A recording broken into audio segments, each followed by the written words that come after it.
Thank you everyone for your attendance.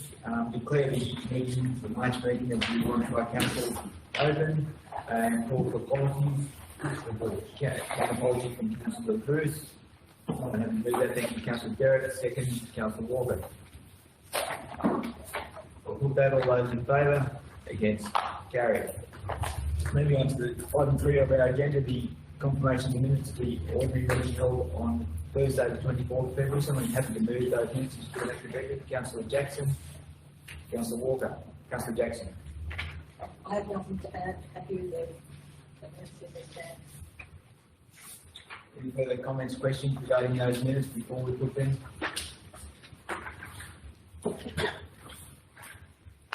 Nothing further. We'll put that. All those in favour? Against? Carried. Moving on to disclosure of interest, I will ask if anyone disclosed an interest in any matter in the business paper. Councillor Derrick. Thank you, Mr. Mayor. I see it's already up there. So the same item as previously, item 3, works progress reports under the Finance and Administration projects, with reports of Divisional Manager of Finance and Administration. Thank you, Councillor Derrick. We'll note that when we come to that matter. Any further disclosures of interest? Nothing further. We'll move on. Item 5 of our agenda, first, well, the only matter there in regard to mayoral amenities regarding the information with an application or a request from the Australian Local Government Association to support their organisation in bringing to the attention of various matters to our local members and candidates in the forthcoming federal election. And you'll note that there's the recommendation there. I'm certainly happy to move that recommendation, and I don't need a second.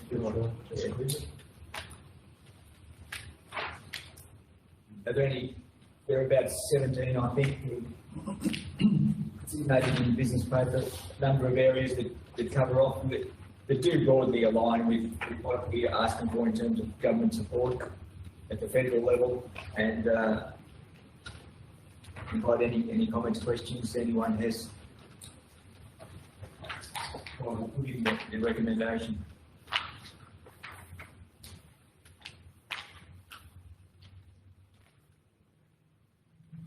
Nothing further, we'll put that then. All those in favour? Against? Carried. Moving on to item 6, the reports of our committees, and first of those is the managed meeting held on Tuesday the Someone happy to move those minutes to the managed committee? Councillor Derrick. Second. Councillor Derrick. Second. Councillor Taylor. Councillor Derrick. Thank you, Mr. Mayor. I just had one question, probably to the General Manager, just in regard to the mentioning in there about not working flexies and overtime with parks and garden staff. Just how much do we normally rely on that? And I guess just making the point that we want to make sure that we maintain standards, especially with events like the races and at Easter, when there's going to be more visitors in town, and more shows. So I guess there's a few major events coming up that there will be extra visitors in town as well. So yeah. Over the last couple of months, there's been some flexi work by staff. This Friday is the last one for a while, because there are lots of events leading up to this weekend, and so that's why between Raymond and I, we said, well, okay, let's make sure that we get everything right for this weekend. The reason we don't rely on it, but when the grass grows, and it has been, there's been a need. I mean, I'm happy to look at the town at the moment. They're getting stuck in it. Victoria Park is starting to look good. The Wow Centre around there will be right for the weekend. I'm also trying to make sure we get as much work within normal hours as done, as efficiently as possible and as organised as possible.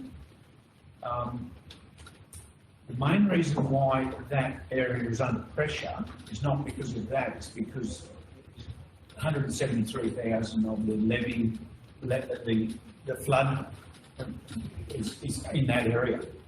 And so it wouldn't, if you have a look at your costs, costs in the town services area for parks and facilities, they're reasonable if you took out the 173,000 of levy flood emergency works with pumps and things that we had to do. There has to be a limit, and we're just about to reach it. Thank you, Councillor Burke. The other matter I'll bring to your attention is the closing date was for the manager of engineering services. When the general manager wanted to bring it up to speed there with where we got to with that. We had 10 applications, all from engineers, not all from civil engineers, but all from engineers, and we're interviewing 4 on the 6th of April. Three here and one by teams. You probably find there might have been another 2 that could have come close to interview as well, so I'm fairly happy with that. Most of the ones who've been interviewed have a reasonable amount of experience with contract management, project management, and RMCC, which is something that we think is pretty important. And a mixture of maturity and experience. It's cross things that we find Gratifying, General Manager, that we've got some applicants that in previous times we haven't had. You know, that's been an issue. So yeah, let's put on the 6th of April. One that we have a difficult decision to make. It'd be nice to have two or three out of the whole 4. Exactly. Very good. And some of them being directors elsewhere over the time too. So, yeah. Thank you, Councillor Walker. I was just going to ask about the hidden deeds mechanic that was advertised and closed on the 10th of March. same thing, close to someone being appointed.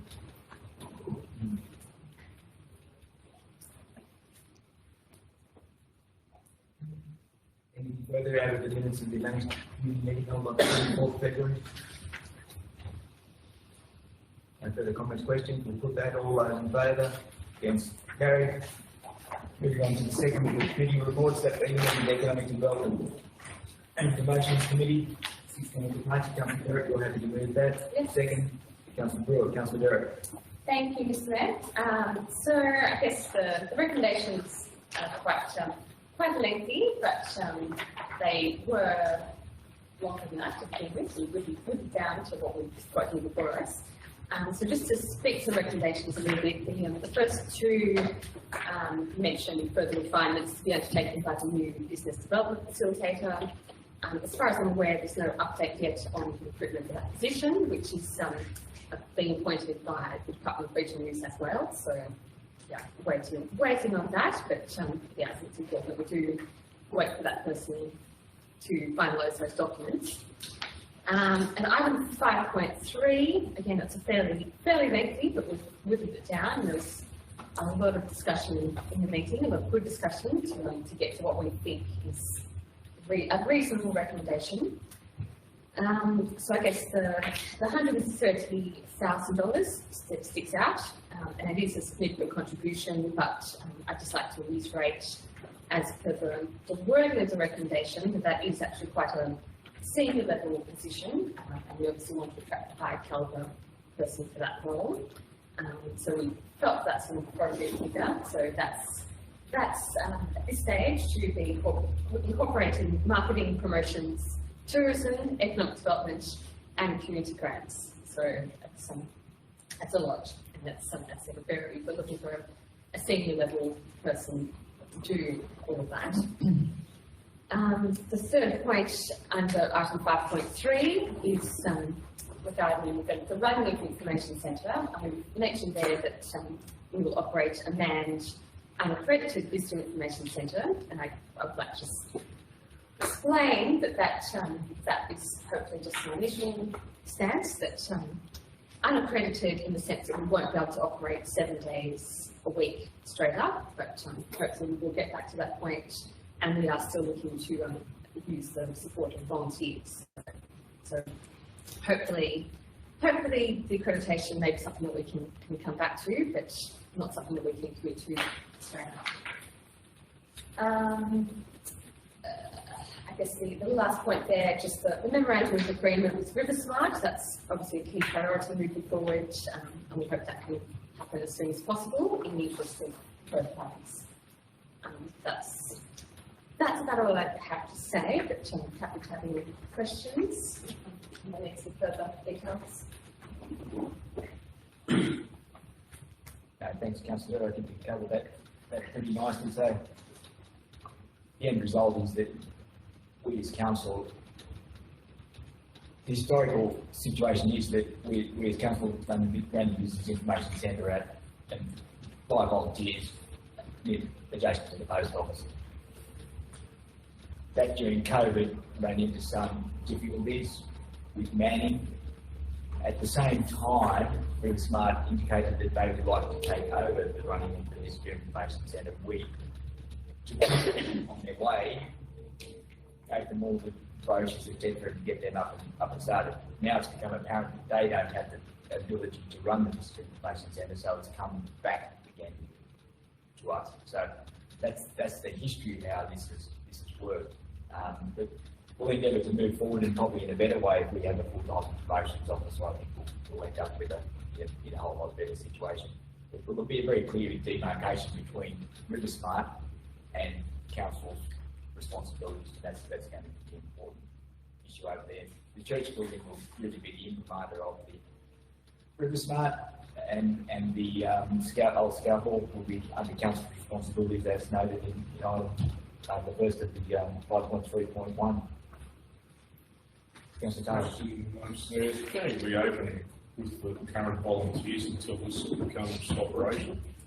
At the moment, it's still in the hands of RiverSmart until we reach some sort of agreement about how it will operate, Councillor Taylor. Continue as is possible, I think is probably the words we should be using, Councillor Taylor. I don't know, Councillor Derrida, do you have any further input? No, I'll just say, Mr. Mayor, that that's entirely up to RiverSmart at the moment. I know they have been struggling for volunteers as it is, so yeah, whatever they decide in the meantime, as I've said, we're looking to have the manager position in place by October. That's a bit of a stretch, so yeah, it's entirely up to RiverSmart whether they can continue to man as it is. But yeah, we won't be able to do anything actually.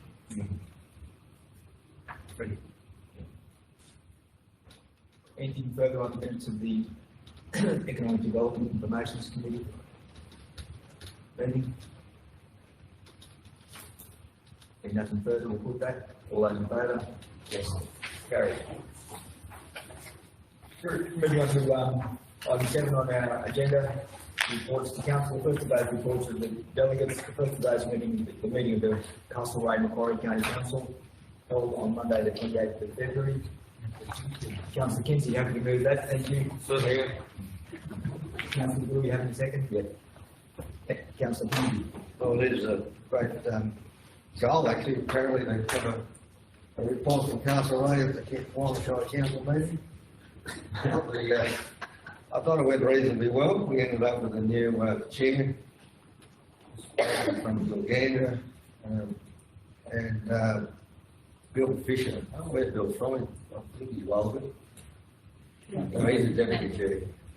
Bill, he's going to help. He's there. The main discussion at the meeting was associated with Hudson Pair, still raising them like the bridge area. But they're fairly confident that they've got biocontrol working on it, so my observation of where it is, I don't think it was as bad as it used to be. Okay. So there is stuff happening, but the chemical control situation, I think it's just like It's like trying to swat flies, it just keeps coming back. Yeah, actually, it's an insect like Casablancas was the prickly pear, same stuff, control system. Financially, I think the show's going all right. It seems to have a lot of money sitting around. I'm not really sure why. Councillor Kinsey, your estimation that we're getting some benefit out of, as a Castlereagh and Macquarie County Council, in that it did seem to take a turn towards just identifying problems and then not really dealing with them in our part of the world. Is that Yeah, how do I answer that? I think that if we don't support our weeds officer, we deserve what we get. So if we find an issue, or the council is aware of an issue, we don't report it to him, or one of the Castlereagh delegates, and nothing will happen. If we don't have a weeds officer, well, nothing will happen there either, so we've got to have one. And I think legally we've got to have one anyhow. Now, as far as bang for dollar, the DA would be the best man to say whether we get the value or not. Because we must run a weeds officer. So to run a weeds officer for what we're paying the Castlereagh, I think would be impossible. By the time we do the administration, the deal, and all the other stuff that goes with it. Anyhow, I believe that in the DA's hands if you want a better answer than what I can give. Thank you. That covers where I'm going. It's worthwhile following up with that briefing note that we're actually will eventually present to the Minister for Agriculture in relation to weeds, to make sure that your council is fully aware of the attitude where we're actually saying to the Minister for Agriculture, it's time for you to actually have a good summit of everyone to actually work out how to do weeds properly and properly fund weeds in New South Wales. So check your emails for that briefing note. It's worthwhile having a discussion with your general manager.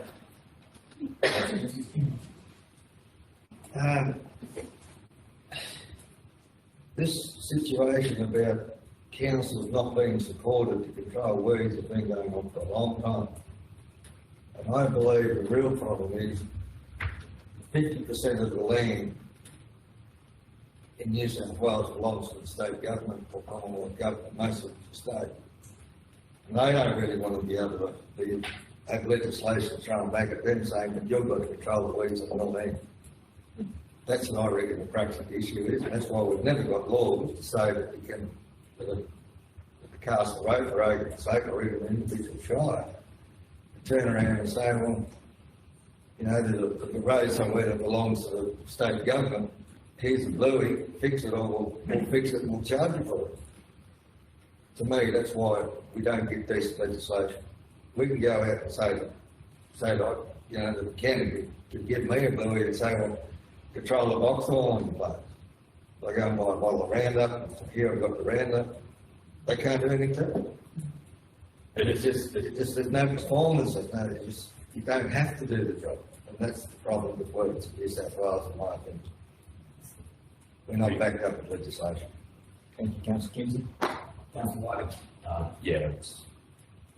agree with Noel that it's more complicated than that. We're actually paying for our weeds officer to doing a reasonable job. He's controlling on LLS ground, Crown lands ground. He just does the job. We're paying for it, but as Noel said, 50% of the work he's doing is on ground that is not the road network owned by the council. It's LLS stock route, or it's vaguely Crown land. We're picking up the field. We're picking up the field for other stakeholders. True. Nothing new, Councillor Whiteley, in that. Cost shifting has something that's been doing all my time, Council, certainly. Councillor Kinsey. Just a footnote on that, Greg. I've applied to have some trees cleared on the abandoned fence, so I can renew the fence. And after a few phone calls, Warren Shire actually stood up to the mark and said, well, we're responsible for this stock wrap. So that's LLS land. Marion thankfully was on the game and she did an excellent job for me. Basically, nobody actually doesn't know who owned all this stuff. Like I was shocked to hear when it turned out that LLS said, no, it's Warren Shire land, they're responsible. On a state highway. Oh, right. Yeah, well, actually, it's next to a railway line on State Highway. Anyway, No. And of course, those people in that area got something fairly, you had to be very vague still. I told him not to remove big trees. That's a quantifiable adjective, Mr. Chairman. now we'll see how we're going this week, Woody. Councillor Kinsey, on those, when those minutes are presented to you next meeting, you might just change the name of those present. It's T. Dennis. I'm assuming that's Dennis Todd as opposed to T. Dennis. Oh, sorry. It's not your fault. But if you come to the minister adopting the next time, you might just Okay. change that. I'd steal them and draft forever. Oh, sorry, Councillor Brooks. I'm just questioning the need to have the minutes in the business paper, to be honest. Isn't a summary from attendee enough in this case, since it's not actually a committee of council, it's its own separate entity? I'm not against having them in there. We've done this before. It seems like we're reinventing the same wheel. We took them out because, one, it wasn't a committee of council, and two, the attendees could quite simply give a preface on the events. I mean, a lot of these county council meetings are not particularly stimulating, and not often anything interesting comes out of them, other than business as usual. But We were, like any of the minutes of the organisations, our delegates and members of, we use them, we try to use them as an interest to give you two guys to be able to talk to them, whether it's art, the arts one, or the say the Merck, mining and energy related councils. We're just pleased to get the minutes, but I thought that let's put them in there to all of them, not this one, but everyone that we've received, so the councillors who attend or are part of it can actually have someone to talk to. I'm not against having it in there, but we have made calls on this before. And two more question and comment. One comment would be, we discussed earlier about the value of the weeds officer. There's no way we could afford the $115,000 per year and have a weeds officer ourselves. It would be far in excess of that to have the cost of vehicles and things like that. So, is it value for money? Well, we couldn't do it for the same price. It's as long as the weeds officer is getting on with it, which I understand he is. And the other one's a question. They were going to relocate, or the weeds officer was to relocate from the airport precinct to the Shire workyard. Does that happen? What's the status of that? Only when we need to. He keeps working out of there until we actually are paid to set up at the works depot, and we move them just as they demolish and build the new fire control center. Okay. It's just, I understand the general managers asked that, and so we just have to wait. We actually haven't had confirmation of somewhere between $750,000 and $980,000 allocation to build the fire control centre out there yet in this year. So when that happens, it will start to be progressed and project managed by RFS, and then the mad rush will happen. But my people have got everything in train ready to go with the 40-foot container and all the setup of what needs to happen, but it won't happen until Thank you. Thank you, Councillor. Any further on the, Councillor Macquarie? Councillor Walker? I just want to ask through you, Smith, Councillor Kinsey about the last bit was the African box form about they've got a plan or action plan for that particular noxious wood. Okay, basically it's just business as usual. Unfortunately, they go out and spray and even some of the guys, I don't have the stuff on my post, thankfully. But some of the actual delegates that, they've got it, they're finding it just impossible to control. So you've got to keep spending money on it. That's the action plan. So. I think that's the thing. You say you have a weeds officer. I mean, I've seen him come down that lane and spot spray goodness knows what, I don't know what he's doing. But to come in and tell someone to go and, start a program and spraying box on their eggs, it's so difficult. And I think a lot of people go, it's all too hard. And just not listen to that smoke. Well, my answer to that is... So, they're a bit toothless in that regard, but it's just say they're on the roundup. Yeah. And, I'm doing something. It's the legislation that's Yes, please, let's have the correct meeting procedure. We'll go through the chair each time as opposed to discussion over there. Thank you. Anything further on the meeting of the Castlereagh Macquarie County Council?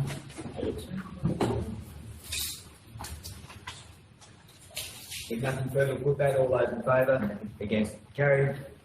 Moving on to item 2 of the reports of delegates, that will be the adjourned AGM of the Council Association.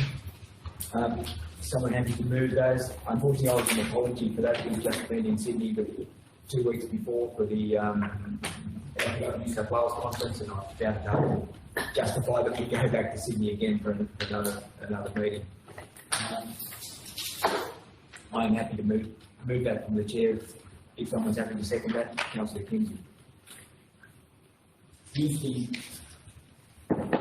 things that come out of that meeting are that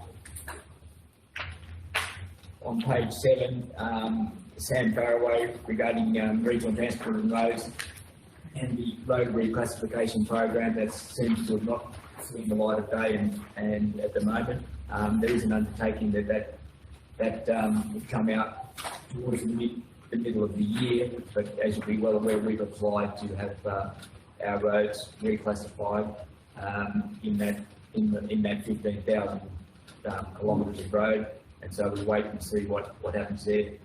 To date, I think it's only 400 k's have been reclassified, so it's a bit of at a bit of a standstill at the moment. But hopefully by the middle of the year we're hearing something. Mayor, the criticism of that is most of that 400 roads is actually metro area.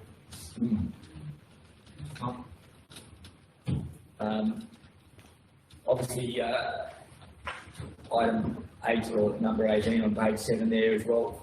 The health forum, obviously health is an issue in this local government area, as you're well and truly aware, but it's not peculiar to us. And the idea that a health forum be held just indicates a big degree of concern. I know we did present to the Rural Health Inquiry last year, and the outcome of that we still haven't seen either, I don't think, have we? No. So again, we might, we'll have a comment later on in the report regarding our attendance at Local Government New South Wales Conference and our meeting with the Minister for Regional Health, Ronnie Taylor. But the interesting thing is that it's concern with health issues is top of the agenda for a large number of country councils. And the final point I'd make there is that the Mayor of our new neighbour council, the adjoining council, Narromine,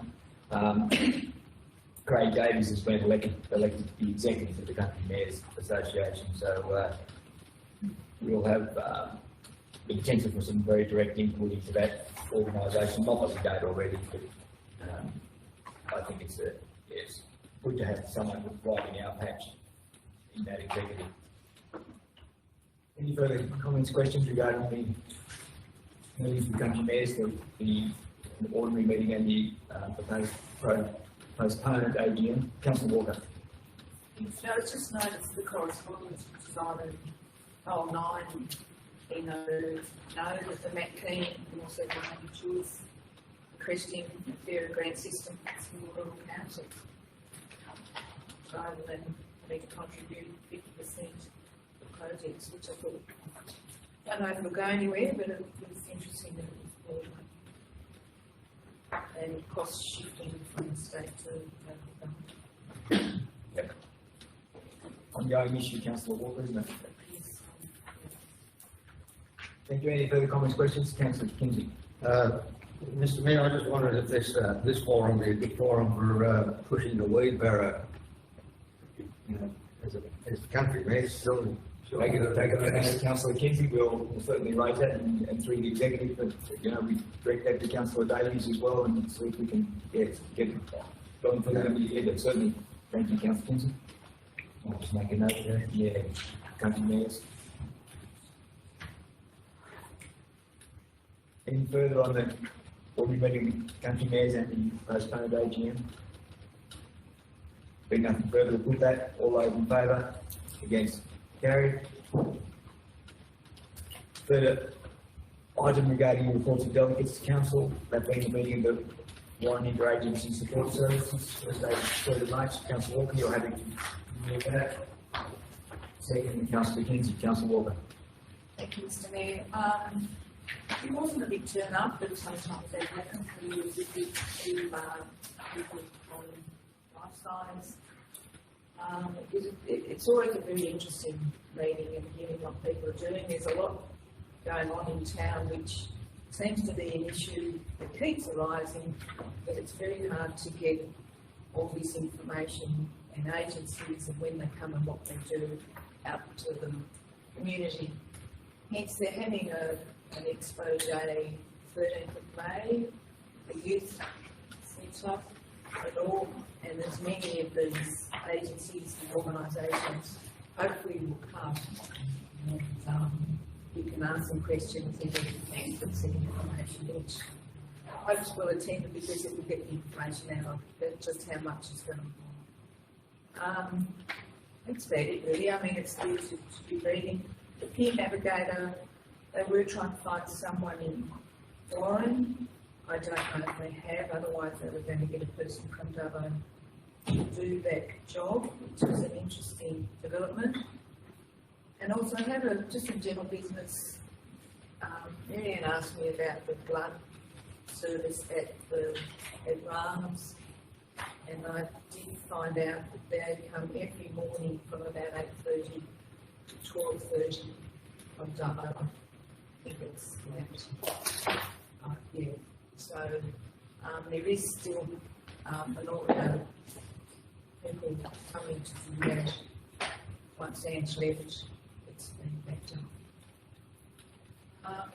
The other question.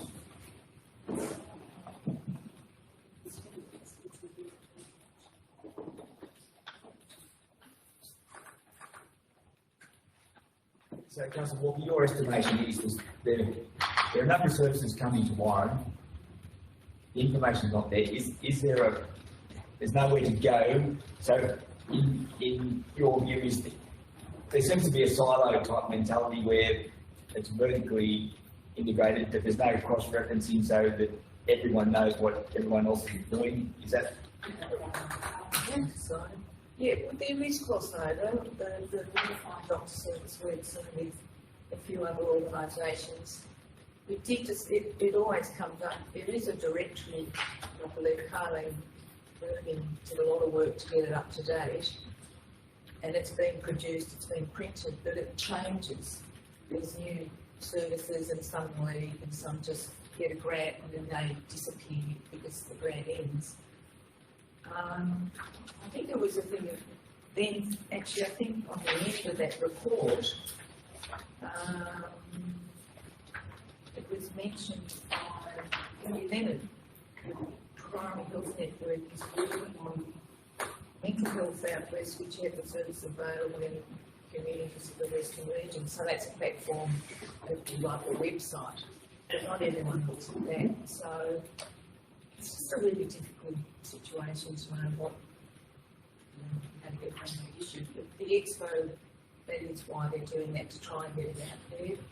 And I think once the display's put up, you know, they could possibly put up on that what's available daily or weekly, but then you'd have to look into it and get that information compiled.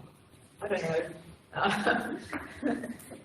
Councillor Derrick, do you have a comment? Councillor Derrick might be able to have some ideas on this because it keeps popping up. Yeah, I think it's, thank you through Mr Mayor, I think it's almost beyond council's ability to solve this problem, but it is an age-old problem, and as Councillor Walker said, the community services directory that we have goes some way to giving people a detailed list of what's here in Warren, but that does change as far as programs and contact persons virtually weekly. So it's a big task to keep that up to date, and we do rely on the agencies and the organisations to give us the information. We can't follow hundreds of people up to make sure we've got the details correct. So yeah, that's a case of sending out reminders via email to alert us to any updates that need to be made. So there is that document, and I think that is very, very helpful, and especially to somebody who might be looking for something that they don't know what's in here in Warren, I guess a general community member. But yeah, and the organisations, as we've said, they have their programs, they have their directions, and to the average person, a lot of the programs do sound like they cross over, and there does seem to be a lot of services, a lot of roles that sort of target the same areas, the same people, but there are still anecdotally a lot of people that fall through gaps as far as needing something and not being able to, and not currently being serviced by anyone in particular. So there's a lot of challenges. As I said, I think we need to keep that services directory up to date as best we can, because that's something that we can do that's tangible and that's So when to an extent, but a lay person has a problem, where do they access that directory? Where's the... yeah, so there are hard copies available. There were some at the library. I'm assuming they're still up to date. I can't remember exactly where, but when we first printed it, Councillor Bertie at the time would make sure it was in the library, I think the schools, some key locations around town, at council as well, and it's available on council's website. All of the organisations that are on the interagency email list should be aware of it, so that if somebody came to them and said they needed something, that they could point them in the right direction if they weren't able to help them directly. I also think, Councillor Walker, can we please direct them through the chair? Thank you. I think also Bernardo's is known where it is. The youth, I'm hoping that people might access that because there are a few sort of agencies that work there and Kelly might be able to direct them to something. It's a good question. It's a really good question, and I think that people do struggle and fall through the gaps. We could potentially take that back to your next interagency group and say, how can we have this directory? Where do we need to have it? In what form do we need to have it? So that people are acutely aware of what's going on. And if your program drops off, can you then drop it off your directory if it needs to be modified on the directory, so it's really up to speed on, if we can run that through as an agenda item for your next interagency meeting, I think we might improve things a little anyway. Mr. Mayor, I understand there's a meeting between council officers and councillors with Mr. Spittle, is the new Western Area Health Group. I think communication of services and coordination should be a subject in that conversation when we're meeting May. Yes. Thank you, Councillor Whiteley. Anything further on the meeting of the interagency support services?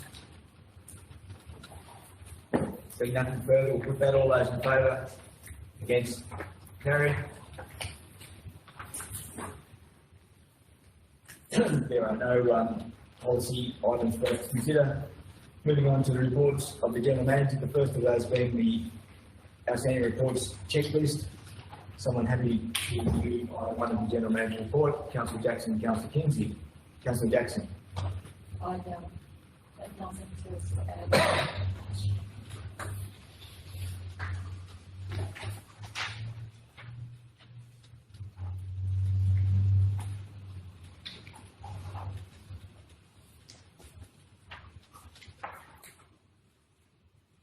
You know, there's a fairly significant list there of outstanding reports.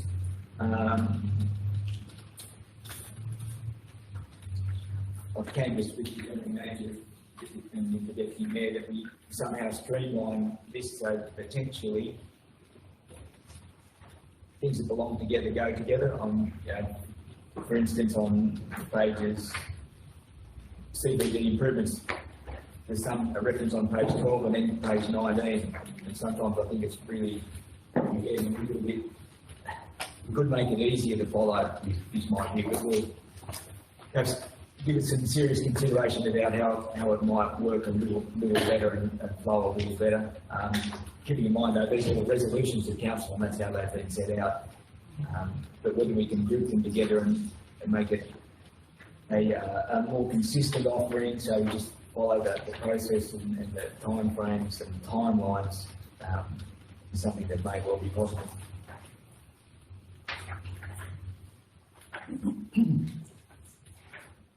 Does anyone have any questions? A couple of questions. So, Councillor Kinsey, then Councillor Derrick. Councillor Kinsey. The first item, Mr Mayor, mobile internet coverage at Nevertire. Just what came out of that? Mr Mayor, we've been able to call Councillor Kinsey all the time and never told him.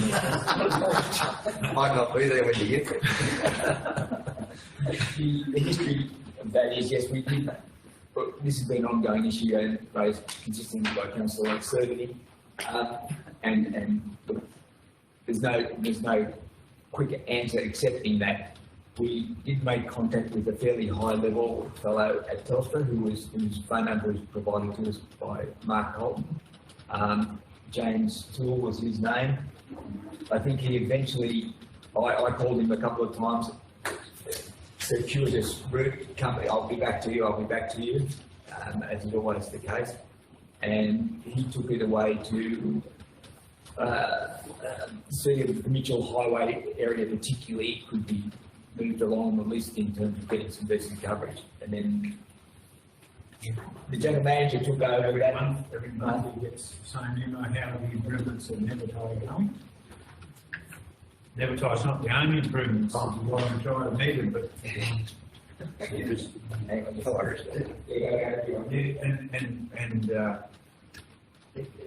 and every time we see Mark Cotton, he'll be reminded as well.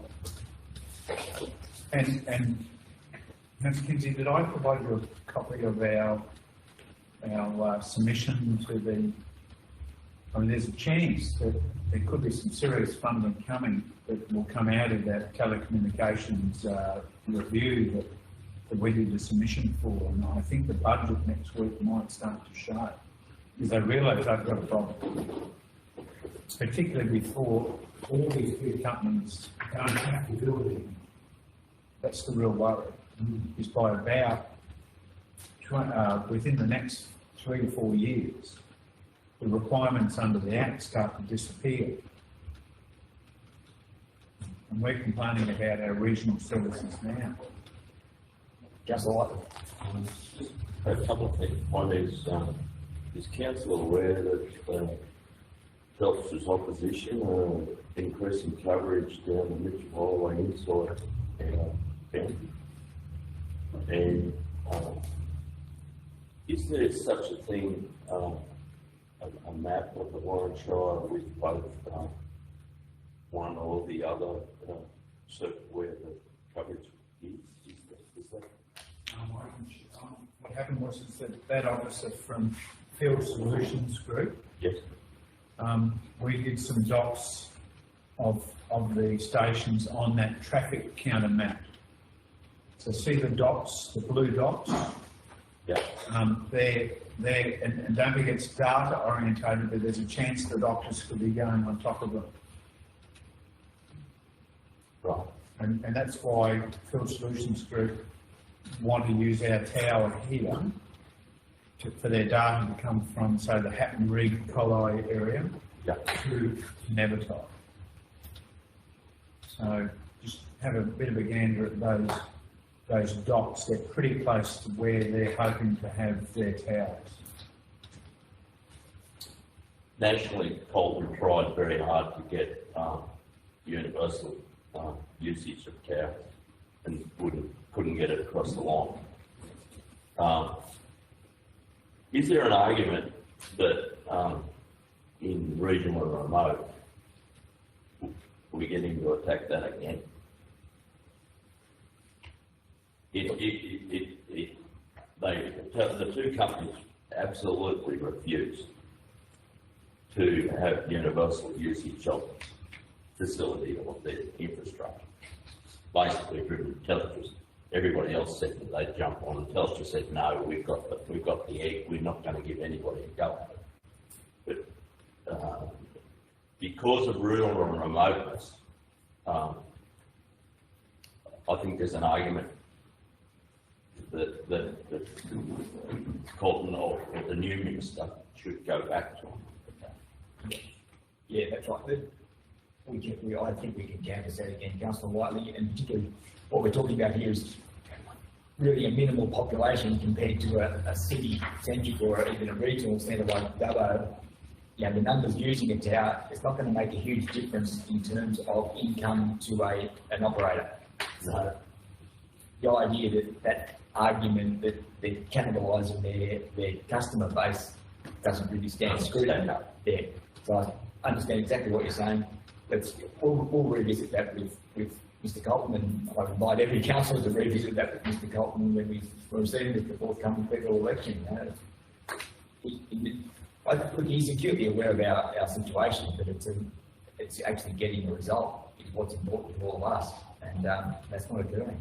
The other, if it's all right, Mr. Mayor, the other thing is that there's new technologies coming with low service and low orbit satellites that we need to be aware of. Yes. When lack of communications with the RFS meeting yesterday, everybody's talking about it. We need to all push emergency services. It is criminal that we can have a medical event within 2 kilometres of an ambulance is on the ground and they can't contact AAA. It's wrong. Okay, thank you, Councillor. Councillor Walker. I'm a bit behind on the Field Solutions are putting a tower there. So what is that to be used for? Data, as opposed to telecommunications. With a chance that a large carrier is actually going to go on them as well. So following through from that 3%, does that mean that they could put more towers and that operator would use the towers if they put them in other locations? I think they're trying to make sure that a large carrier is with them as well as their data. Okay. And we stop becoming Telstra and become an Optus. You'll be aware that the tower at Collie is an Optus tower. Yeah, as opposed to. So if the other providers come in besides Telstra, well, so be it. It will go where they can communicate it. Telstra. Sure, you Mr. Mayor, Telstra needs to know that. Yeah. We have. Yeah. Anything further on Councillor? One comment, if you don't mind, Mr. Mayor. The second item on the outstanding checklist is the customer service policy that's been in place for about those 9 months.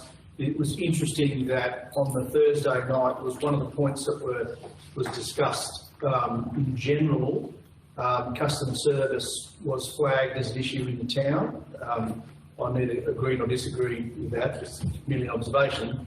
The question to the General Manager is that, because it raised some discussion on our IPNR weekend, we just had, whereabouts are we with that? That seems to me that the council now has an opportunity to lead from the front on the improvement of customer service and the, if you like, the shopping experience at the front counter. Yeah, it seems some people in that meeting thought it was an issue in town, I guess is my observation. Where are we with that document? My 12 months is up in about July. it's one of the things that's on the list, and we have been starting to think about it, but we've got to July to fully press this on. Sorry, Councillor Derrick. Yes, thank you, Mr. Mayor.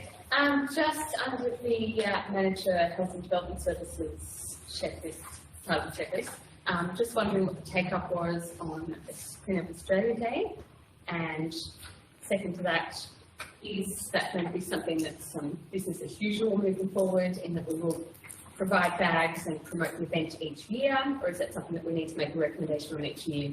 So I guess the time frame for this year was quite tight, so there wasn't a lot of time for us to promote, and yeah, I'm interested to know how many people actually did participate.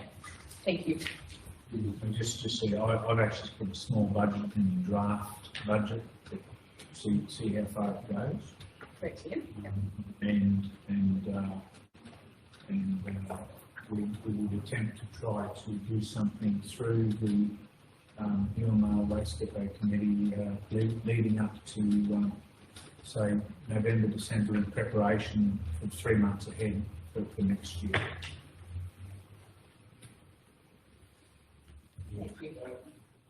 The manager didn't know, but I'd sneaked in a small Darren alone. He's probably putting everything through it already. Only a small budget, instead of nothing. Yes. Thank you. Any further comments, questions regarding item 1 of the General Manager's report?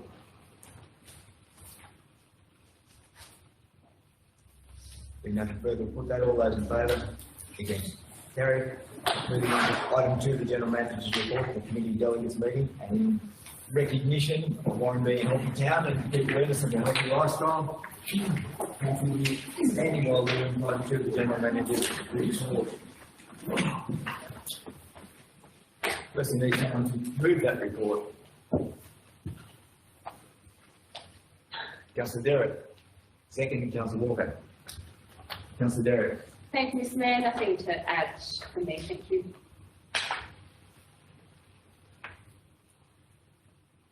Mr. Mayor, Louise, on the 30th of March, you and I are going to this Alliance of Western Councils meeting over in Bilgandra. So is it JO meeting prior to that, or how's that? No, I don't know what they're I've got a chance to email, and the problem is it just can't help being a mixture of all the councils turning up together, and then having the problem that we had saw before. We'll need 2 different meetings in my. So, sorry, Councillor, this is not well constructed, but we're going to a meeting on Wednesday the 30th, is it, in Gilgandra, and there's two issues, I believe. The first one is the potential development of a Western Alliance of Councils, which basically reproduces the old overall, and there's broad support for that to occur, and the General Manager's been meeting in terms of setting up some sort of framework for that to happen. But there's also the overhanging issue of the Arana JO that's still in existence because it hasn't been actually dissolved by the Minister.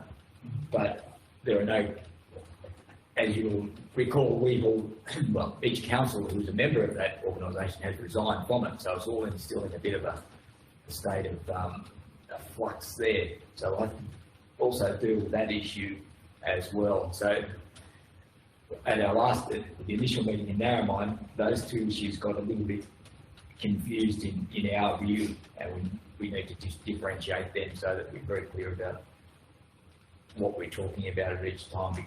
And, but nonetheless, we'll certainly report back after that meeting as to the outcome of both those deliberations. I haven't heard anything from the new Minister for Local Government, Wendy Tuckerman, regarding her thoughts on the JO. Nothing except I mean, we've resigned from an organisation that she hasn't accepted our resignations, and look, there's money to be used and or given back. That's some of the decisions, or used very wisely. But we'll see what can happen. We just have to actually, because what's also happening is that there's a number of the councils aren't in, and that's the problem when you run a joint organisation, and that's why it gets really confusing and really annoying to those non-Alliance of Western councils. So there has to be, yes, we'll talk about the two separate meetings, really. Yeah. Thank you, Councillor Kinsey. How many councils, through Mr. Baird and Mr. Woodward, how many councils? 13, including Central Darwin. Even though they're they're keen on trying to be part of an organisation, a positive organisation. They haven't got a council, they've got an administrator. But both the administrator and the GM there are keen, and a number of councils have been thinking of Central Darling anyway. Councillor Kinsey. Really, Mr. Mayor, 13, that's a lot. Where do you reckon the meetings would go? They cooperate with each other and all the rest of it? It's not really ego-driven. No, it isn't. Okay. No. Seen it elsewhere, but it's not like that at all. Councillor Kinsey, you recall the old IROC where it was really a big picture sort of stuff in terms of like the energy contracts and those sorts of things that applied to everyone, and there was no sort of animosity to other councils, and it's more a collaborative organisation without the administrative overheads that a JO has. You know, it's around $150,000 a year to run a JO with actually doing nothing. You know, the legislative requirements that have almost a full-time manager.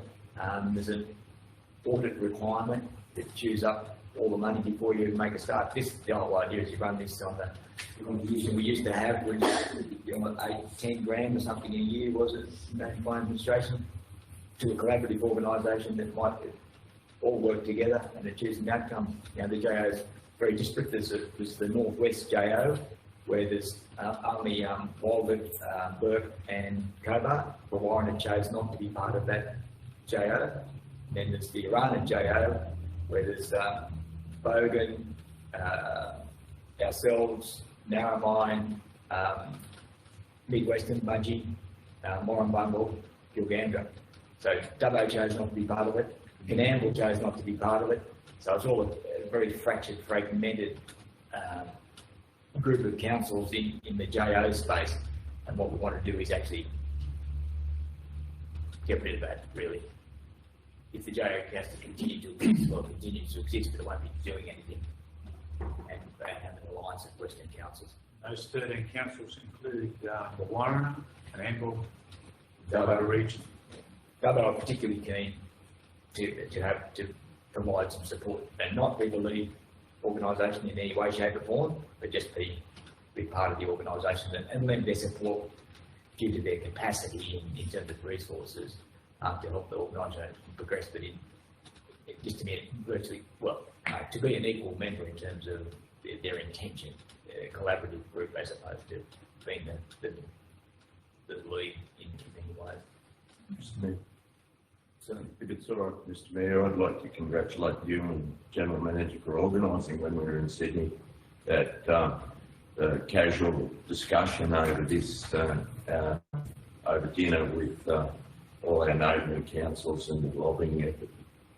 And your ideas of putting them together over dinner just brought Dubbo on board, brought Bree on board, Burke, and congratulations for thinking up that, whichever one of you it was.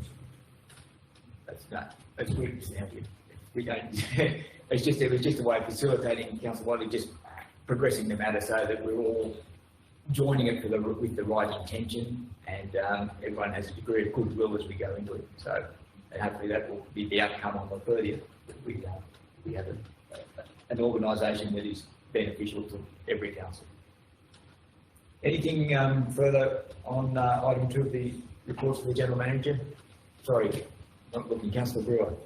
While we're in the congratulatory mood, I'd also like to congratulate the General Manager and the rest of the councillors and council staff for the workshop we had on the weekend.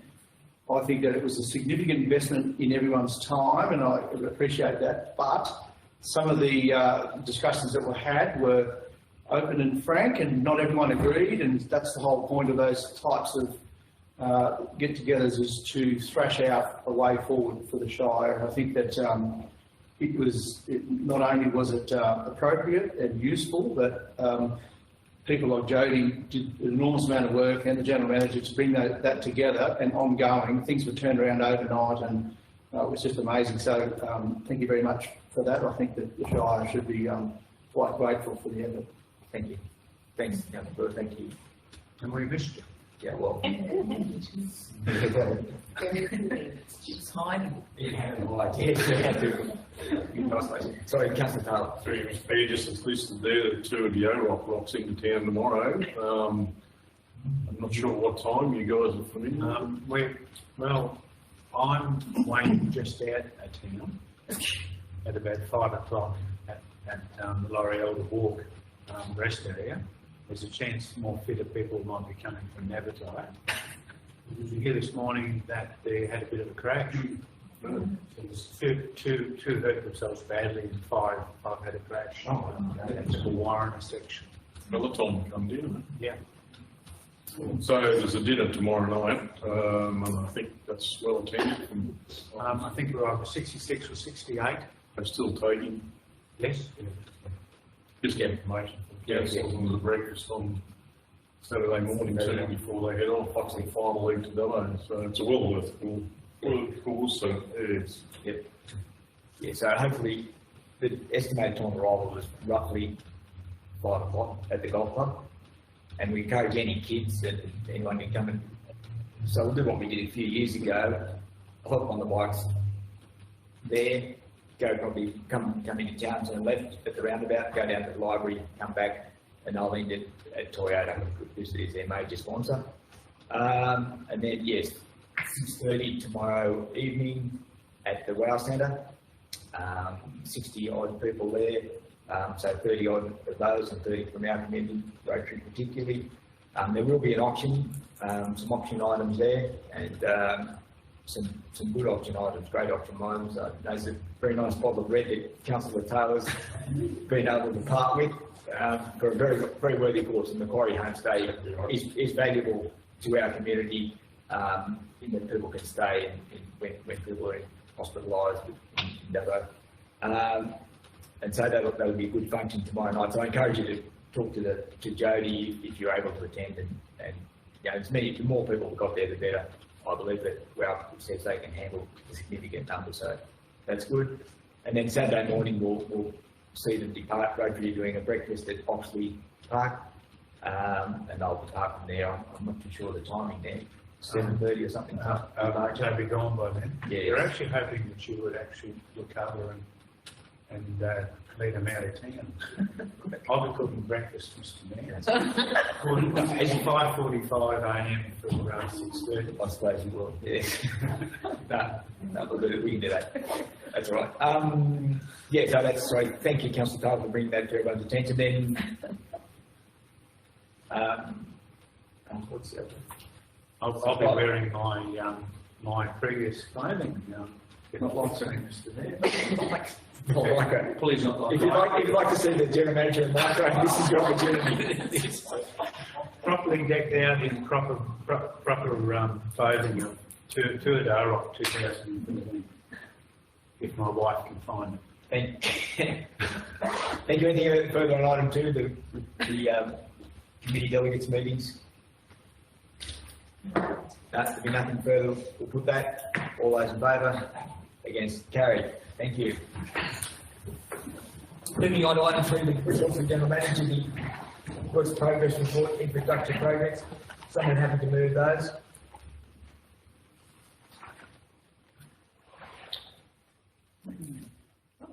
Councillor Walker, Councillor McCloskey, Councillor Walker. Happy to move the information. A couple of those where we said, just the first two there, project complete and acquitted November round, are we happy to leave those off the list, or what do we, what's the thinking there? They'll be, well, originally, the reason why, so the second one is still there is because it was finalised into 21, 22. Yep. And so we were going to try to remove them when they're finished and no longer required in the next year, but you're thinking of trying to reduce the amount as soon as the project's finished. That's what I'm thinking, but it's just another, I'm just mindful of the amount that you have in the business paper. We'll consider it as soon as the project's finished, done, everyone's seen the final expenditure. Yep. Does any councillor see an issue with asterisking items when they're completed of that infrastructure project? No. We might move that way then. Any further comments, questions regarding the infrastructure projects? Sorry, Councillor Clark. Yeah, just note item 2, the over expenditure of the pool. 100,000. Yeah, but really in the end, the budget became 867,412. That's not an issue. No, just showing that, oh no, I mean, the project's really almost 2 years old. The work at the airport, the terminal building, where's that up to? Delayed because we still can't get a building. And just with regard to the work that's done out, assuming the taxiways and the like, the work on 0321, the north-south runway, was it sealed or is it sealed? No, it's not sealed. So it's still unrated? It's to a certain degree, yes, but to remain unsealed so we can keep attracting all those people that want to use an unsealed strip. That's what I mean. That's what I say. It's still unrated, particularly with reference to the Air Force and the C-130s who come in for training. Lots of practice. Yeah, so they can still land their 70-tonne out there.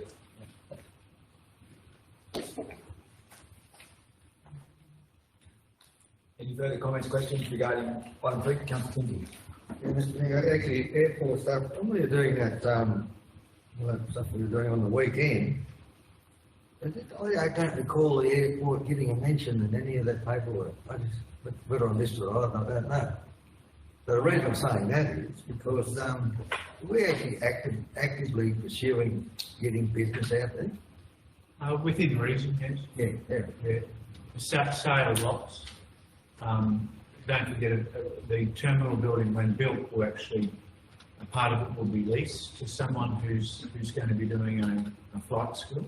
Yeah. And, yes, within reason. And the other one, Knoll Water Sale, 12 o'clock running water, that's great. I was actually out there this morning, so I was a bit late, which I do apologise for. There's a leak at that main kiosk, there's a water leak there somewhere. Coming out of it. The old kiosk. Huh? The old kiosk. Yeah. The only one that's there. Thank you. Anything, yes, Councillor Walker? Yeah, I was just wondering if an update on the sand, has it been, the suitable sand being delivered in the question? Mr. Mayor, we've removed the old sand, and we've still got to tidy up the boats before the new sand comes. Because before that, we want to finalise and put in the watering system above it. There'll be some heavy movement of some gear.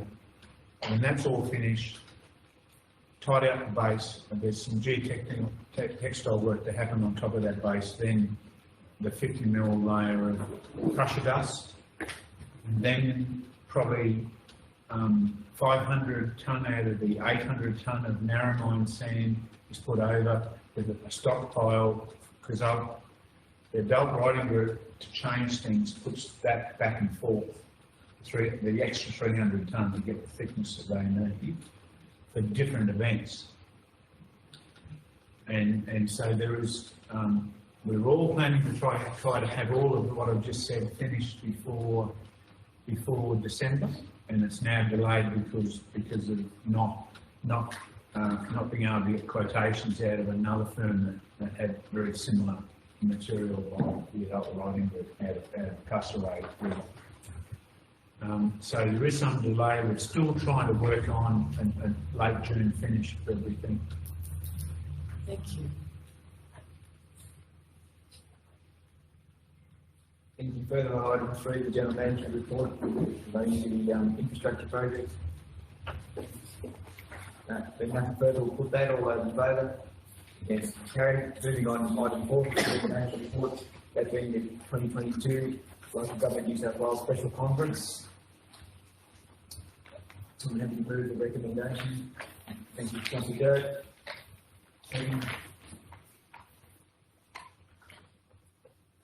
Councillor Jackson, Councillor Derrick. Thank you, Mr. Mayor. I think it's a great summary there. Thank you very much for that, General Manager.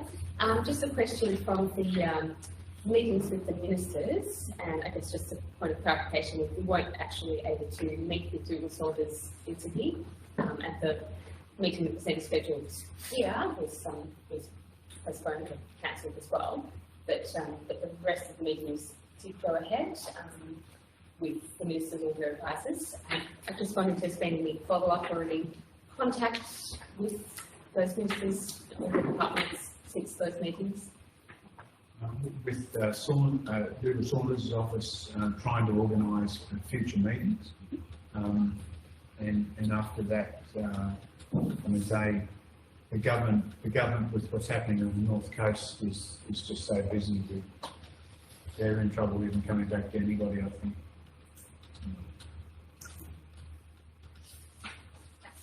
Yeah. Just to go in a bit more detail, perhaps, just going through those in order, the ministerial briefings. Look, we had some good time with Sam Farraway. He was quite receptive and understanding of all our concerns, particularly with, we talked about the Road Maintenance Council contract, we talked about Rossi, we talked about the levy, which he's acutely aware of, and had organised a meeting with Steph Cook's office. With Steph Cook, we could only meet with her advisors because she'd been called away to lose more floods, but we were able to make a very strong point there that we should have been part of that initial grant that should have occurred, 12 plus months ago now. And what we're asking from the state government is that the initial grant application was that levy bank rehabilitation would be fully funded. The second round has a 25% contribution from council, and what we're asking the state government for, and putting it in fairly strong terms, was that they make that 25% contribution. In that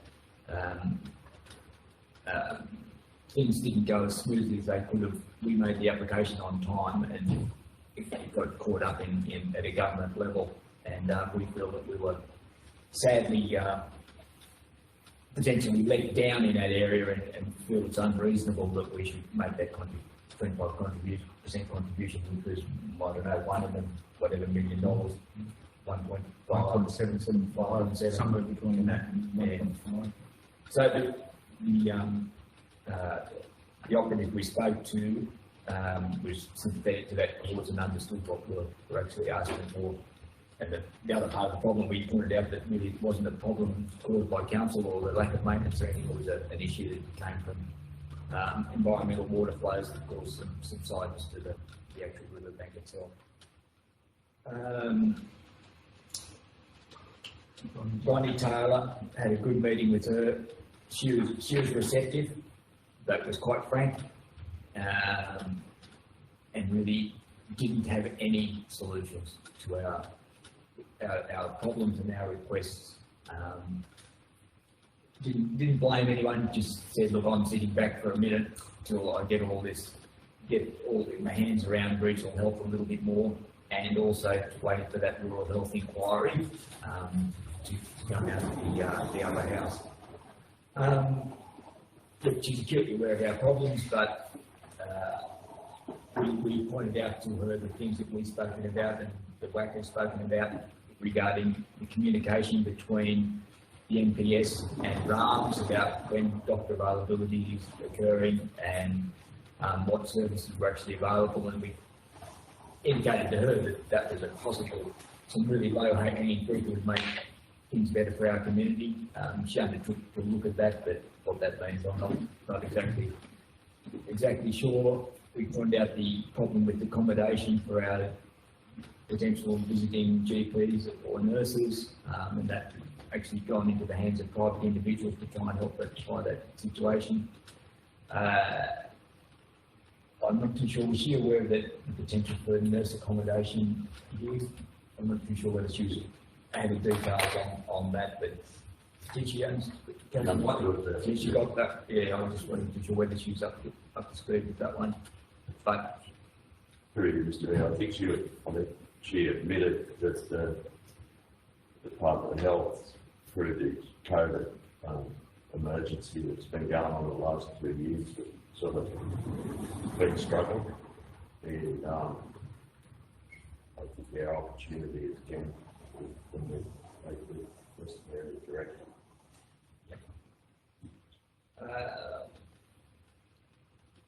So yes,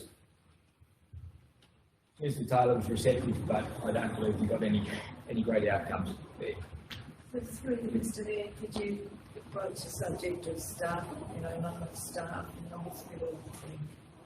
She had enough. It's criminal. Councillor Derrick was also in attendance.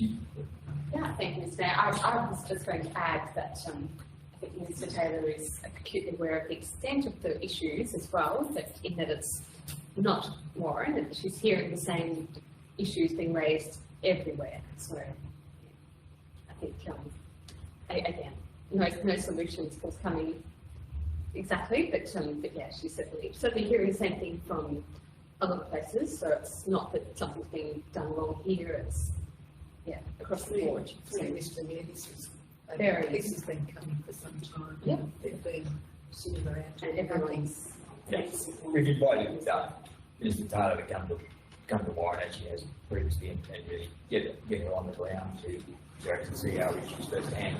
But as Councillor Whiteley says, I think our next port of call is actually the CEO of Western Local Health District when he's here, and we can. Mr. Mayor, the other councillors might be aware that Minister Taylor was a health professional in her past life, so she is aware, and from the Monaro and south of the Southern Highlands, she's completely aware of the problem that they've got is exactly the same as the problem we've got. And We will eventually get a meeting with Minister Saunders, and then we're actually going to use the Minister for Western Wales for absolutely every one of our to follow up again. His problem is Minister for Agriculture. He had things to follow up on the North Coast as well. And that's why then we weren't able to get him along to see us here. He was actually coming here with his senior policy advisor. But when we do get him, we're going through all the briefing notes on everything, so he actually knows to follow up on our behalf with every minister. Mr. Mayor, if you wouldn't mind, that the political climate with lobbying for our levy reconstruction is probably more acute thing, that it'll be into the top of ministers and advisors more. absolutely, and we'll use that for timing to our advantage. I hope Councillor Whiteley, but it's not the easiest progression in the world as we've seen. Councillor Kinsey. Mr Mayor, we councillors going to be invited to that meeting with Mr Simon? Oh, no, Mr Saunders, no. I'd be, just for the mayor, deputy mayor, and myself, and normally, because the briefing note went from the four of us to him. He's only expecting to see us, Councillor Kinsey. Same as we were, when we were actually trying to meet him in Sydney, but he couldn't get there, so he said, look, I'll come out to see the four of you. And then wasn't able to come. He wasn't working on seeing the whole council.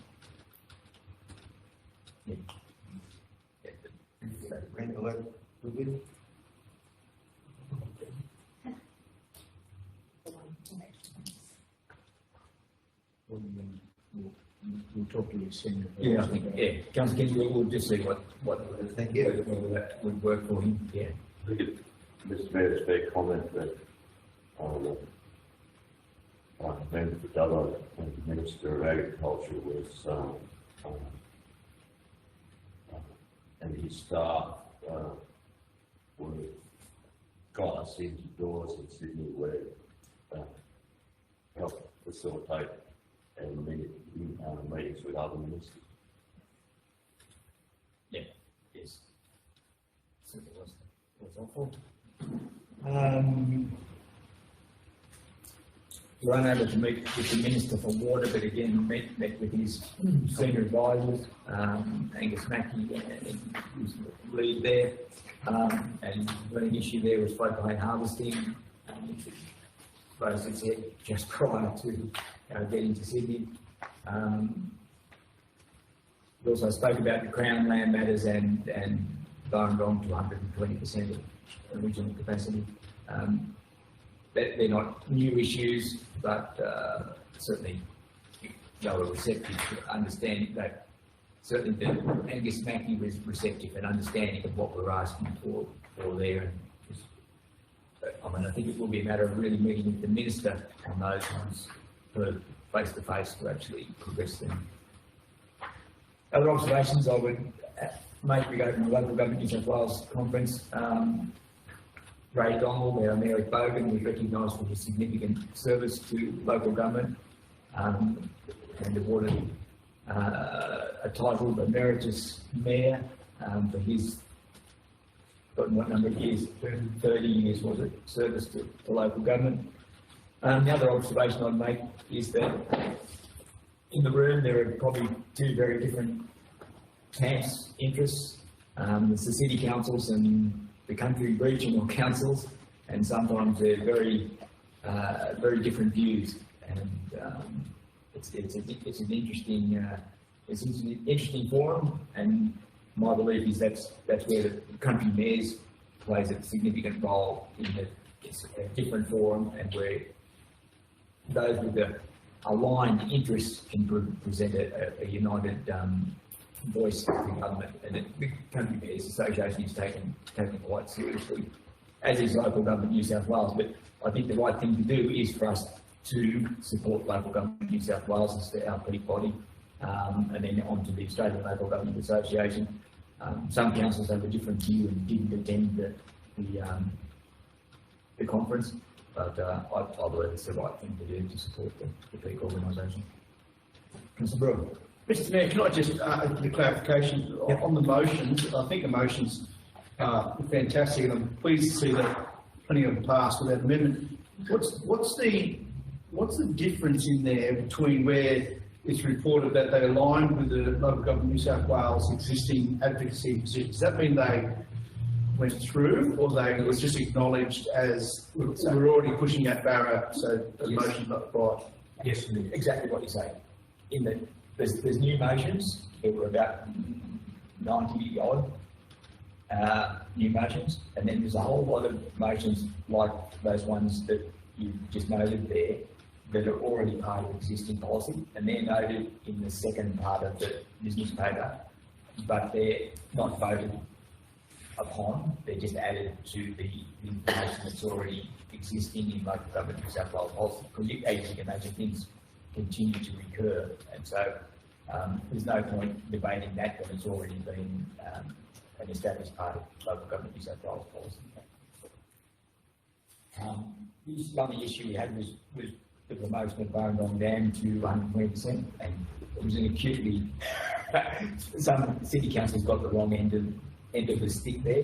What are you raising a dam more for? They don't understand the flood mitigation capacity of Barrendong, because none of their dams have that flood mitigation capacity, and they took exception to the idea that our motion was to instigate a study of the use of that flood mitigation capacity and then implement. And they took exception to the word implement in our motion, and it passed. Then, if we remove the words and implement, then it was a passed motion. So it really makes the point about the big difference between city and country councils, and particularly adamant with the Hawkesbury councillors who were just facing some real flooding issues at that time. You can't actually explain how flood mitigation capacity works in the 2 minutes that you're allowed to actually speak to the motion. We've also seen that either they won't read what's information that's there, or it's so bent out of. They see a couple of key words and miss that and don't read it properly to understand the intent.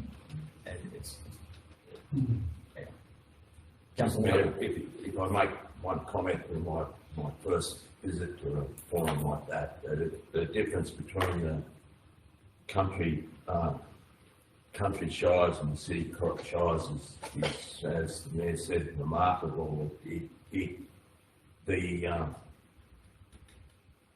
political bench, whether you're one side or the other, or the Greens in the middle, is overriding the city councils to their detriment. The country councils look for their communities in the way, and speaking to people at the event, the country councils are all in one alignment, going forward for their councils. Some of the city councils, it's just quasi political party that you happen to be involved with, and worries me that the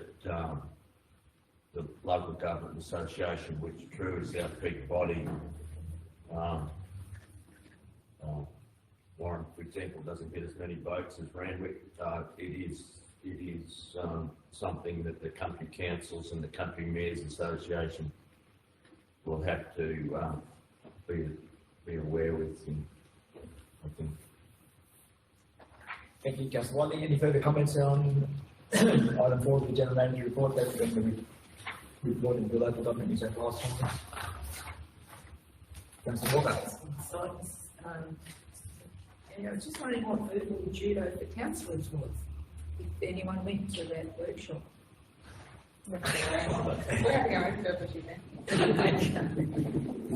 It's got my interest. I had to look it up.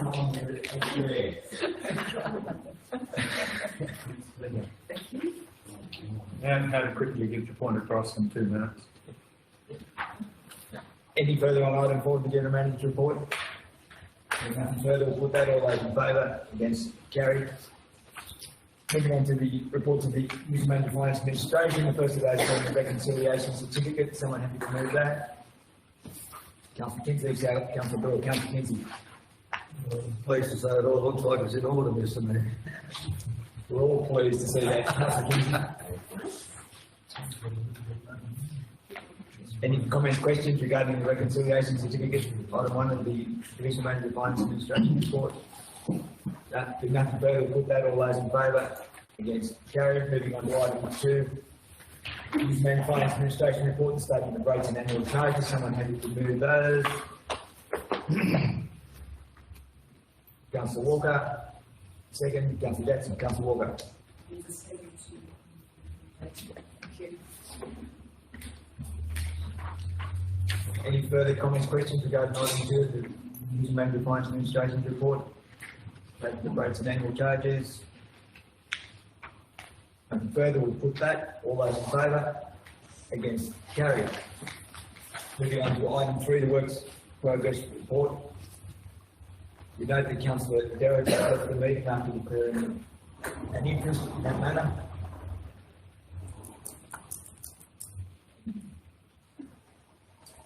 Someone happy to move the recommendation? Thank you, Councillor Jackson. Second, Councillor Walker. Councillor Jackson. I have nothing to add a question.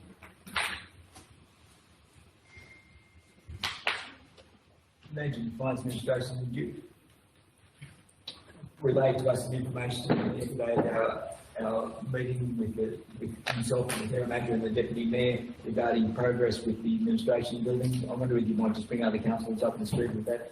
Yeah, we had a phone call from BID advising that the subcontractor A1 Glass will be in to install the new meeting room / reception room, if you like, on Tuesday, but they'll start some work here tomorrow afternoon to pull out the door between the old building and the new building and plaster it all up, and then A1 Glass will do the measurements and then hopefully they'll install it on Tuesday. And then just got to nail down Blake, if you like, and get the flooring, the tile flooring, the all tiles, which are the same as this, have all been purchased down at the depot. Just put that in the room and down into the hallway, and that will, there are obviously unfinished works that we have to be talked about at a different meeting with regard to the disabled toilet and moving of the tea room, which obviously we have spent the budget, as you can see there. So yeah, that's going to be a discussion a bit further off on the track with a report to council, I think. Thank you. Any comments, questions regarding the works progress report, Finance Administration Officers, infrastructure projects? Councillor Walker. Mr. Mayor, I just ask about the solar panels. I did happen to see the fellows going around all the council buildings and they've got down there money towards solar panels for here and the works depot. So that will go ahead.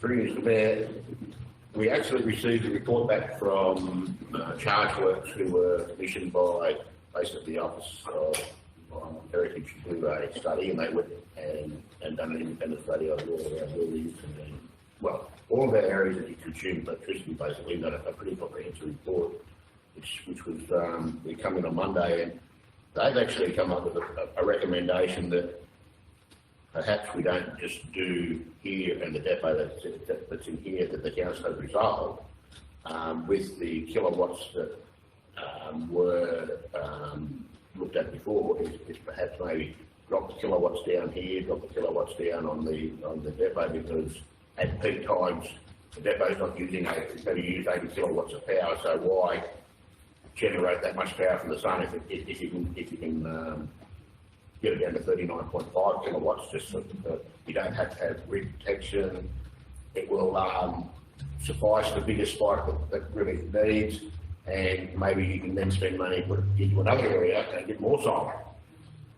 So instead of the money that are put in there, which senior managers haven't talked about yet, but the money that's sitting there, we might be able to do 7 sites or 6 sites with smaller wattages that will give us potentially better savings through the peak demands when we're going to be using solar. So we haven't had a chance to go through that report completely, but I think that, just based on what I've read of it, I think it seems common, basic knowledge that you go that way. You just then go out to tender and say, well, now instead of having a 50 kilowatt system here, you're going to have a 30 kilowatt system here and a 39.5 kilowatt depot and a 10 kilowatt here and a 15 kilowatt here, probably for the same money. When it says grant submitted, is that for this work? It's been is that for the public library? The solar. The solar's been funded out of the local community infrastructure money, round 3. Yeah. that was voted on last meeting, I think. Last meeting, what we had before. Anyway. Any further comments, questions regarding item 3, the program report from the Division Manager of Finance and Administration? Being nothing further, we'll put that. All those in favour? Against? Carried. Thank you, Councillor Taylor. Inviting Councillor Derrick back to the meeting.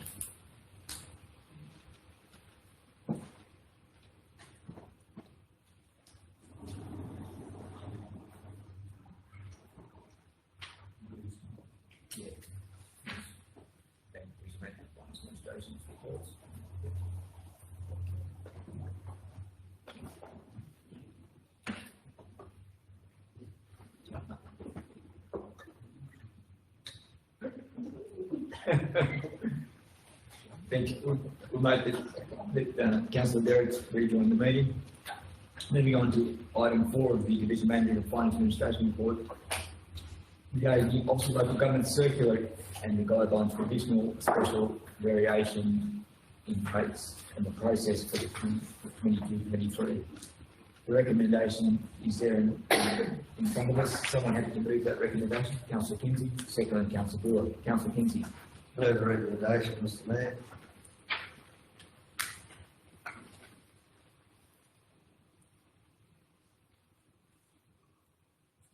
Keeping in mind, Councillor Kinsey, keeping in mind, Councillor Kinsey, that this will just really bring us into line with what our long-term financial plan was. That's the reason for my voting.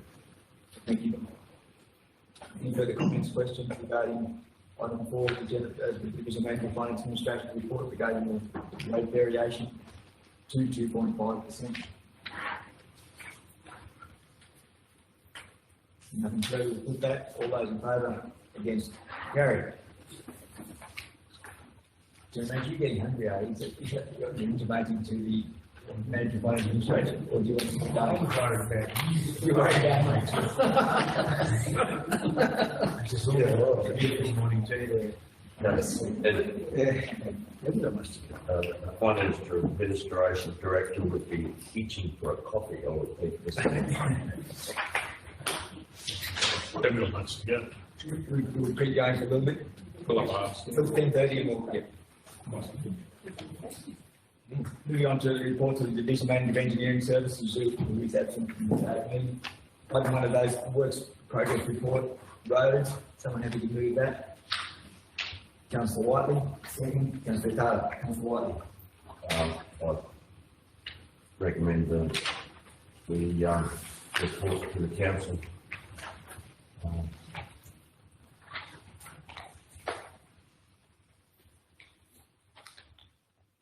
Question, if I might, regarding on page 2 of that report, on the paper report. Colway Tangy Road, we've managed to do some construction there, even regarding the wet weather, etc. That wasn't a hold up. It's finished except for final seal. Yep, it's all under control. 4 kilometres of seal. Oh, it's all 3 kilometres done? Yeah. Okay. Progress. Over 2 years, yeah, right. I was going to say, yeah. The progress on the Ellendale line is also progressing. They're actually hoping for prime seal within a week on the final bit. That might be a bit for shortest, but certainly within 2 weeks. So that's the 4.2. Yeah. Mr. Mayor, the final seal was also done on the old one. Yes. So that project's finished. For the funding we had available. Just get, but how can you say a project's complete if the final seal's not on? Very much like used to happen over the last 20 years, a reseal program will finish it. So the final seal will actually be a reseal as opposed to the final seal That's constitute the job, That's correct. given that the job is over-expended there by $11,000 now. So the final seal that happens will come out of the reseal budget. Don't forget it's committed too. There are committed costs in there too. A couple other things I make, please. Certainly. On page 2, with the table on patching, shows where we've done the work, but the work's not quantified. There's 2 columns there that there's no information. Haven't, just you know where they've been patching. So, given if those columns aren't going to be filled in, what's the point of having them there? Because I want to eventually be filled in. So, the question, why aren't they being filled in there? Just haven't been able to quantify things as much as I want them yet. Next It question. always was, it always was. That's right, it always was, given that stores would be requisitioned through the store, but litres per day, aggregate per day, square metres actually done on the timesheets per day with reference to where they were done. So that's not now still being done. Because it may eventually change to be a square metre by the confirmed asset management system, which is probably a little bit more applicable. Yeah, fair enough. And again, also just quantifying the work in terms of the slashing, in terms of like the rows they've done, it just says slashed. Is it possible to either do 1 or 2 things and quantify the distance by centreline kilometres or shoulder kilometres?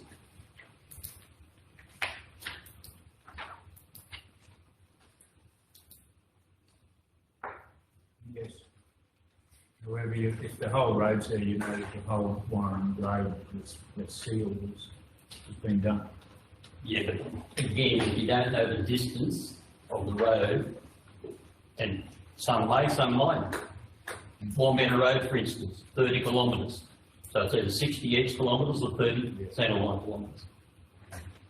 And if you don't know the distance and you say the Wombetter Road, could you think how much is done? Yeah. Other than knowing the Wombetter Road. Mr Mayor, Councillor White. I realise we haven't got a Director of Engineering Services here, but I wondered if give us a pricey of what the confirmed asset management program does. I'm sorry to put you on channel. Oh, between both of us, we'll try to explain. Through Mr Mayor, confirmed asset management, it's an asset management system and a maintenance management system where basically not just roads, it's all council assets can be uploaded into the system, and then we put in parameters for maintenance work, which may be pothole patching, it may be edge grading, it may be shoulder grading, it may be just normal grade on unsealed roads. For roads a section, or it may be something to do with or if it's in the parts of the garden, it might be mowing, it might be whatever. So eventually, and we're running our inconsistency, eventually each of the crews will have a tablet, and all of our roads overseers and our technical officers that we have will have tablets, and they'll go out and identify defects that may need to be done, or if the council receives a call from the public saying that the large pothole out here, whatever, we can lodge defects. It will then alert the road overseers who could then potentially then assign the work to the pave liner or whatever it might be. The person in that crew will go out and attend to the defect or whatever. He will hit an accomplishment button and say, I've done the work. It was a 2 metre by 2 metre pothole, which is a big pothole, so we use a lot of material. And then that will all filter back in, come into the system, and then you should be able to get reports out. So that hopefully down the track, when I say down the track, it probably won't be in my lifetime before I try council, I don't think. You'll be able to then make more informed decisions, saying, okay, why did we go out on the second 34 on the Warren Road? Why have we patched that 15 times this year? Maybe it's time for it to have a reseal or maybe even a reconstruction. So it's just, that's how very high a level how the system's supposed to operate. But it's supposed to help us out in that, one, we can schedule our work for our work crews, and our work crews come out to the tablet saying, right, today, we've got to go and mow this park, or cut these trim these trees in these parks, or whatever it may be. They go out and say, okay, this is it, take the photo they like, we've done it, this is what we've done, it'll automatically filter back into the system and install in a database on a server on that system. So we've got historical data with, with photos and things, and then hopefully make informed decisions down the track by getting reports out as to the types of activities and what's been done. So following on from that, it comes back into your budget and into your costings? For sure, yeah, exactly. And that, because in there you'll have unit rates as well, which obviously you tweak. And so if you're looking at a column, you say, okay, your materials were X amount, whatever, your emulsions worth this amount, should take you this long. So down the track, and that's the whole idea, is to push it from that level saying and make more informed decisions. That's the whole. But it's getting it right, set up right in the first place, and having employees that are going to be able to drive it standard and not go. Because we've been having such a big turnover in staff in the key areas, we get to a point and then it just drops. And then so we're trying to push it through now. We have all the roads asset data in there, and we've been trialling it with in a test environment for some time. It's now just trying to put it into the live environment with a few more tweaks for the maintenance. And that'll be an important asset in your corporate knowledge of what you've done in the past. Yeah. And then starting building from scratch now, saying, oh, okay, let's work from there. It's one of the chief jobs of the asset in roads, the asset technical officer roads is an inspection regime in front of everyone every time, and then the roads overseer doing the same thing. Yeah, formalised inspection ratio. Within reason, because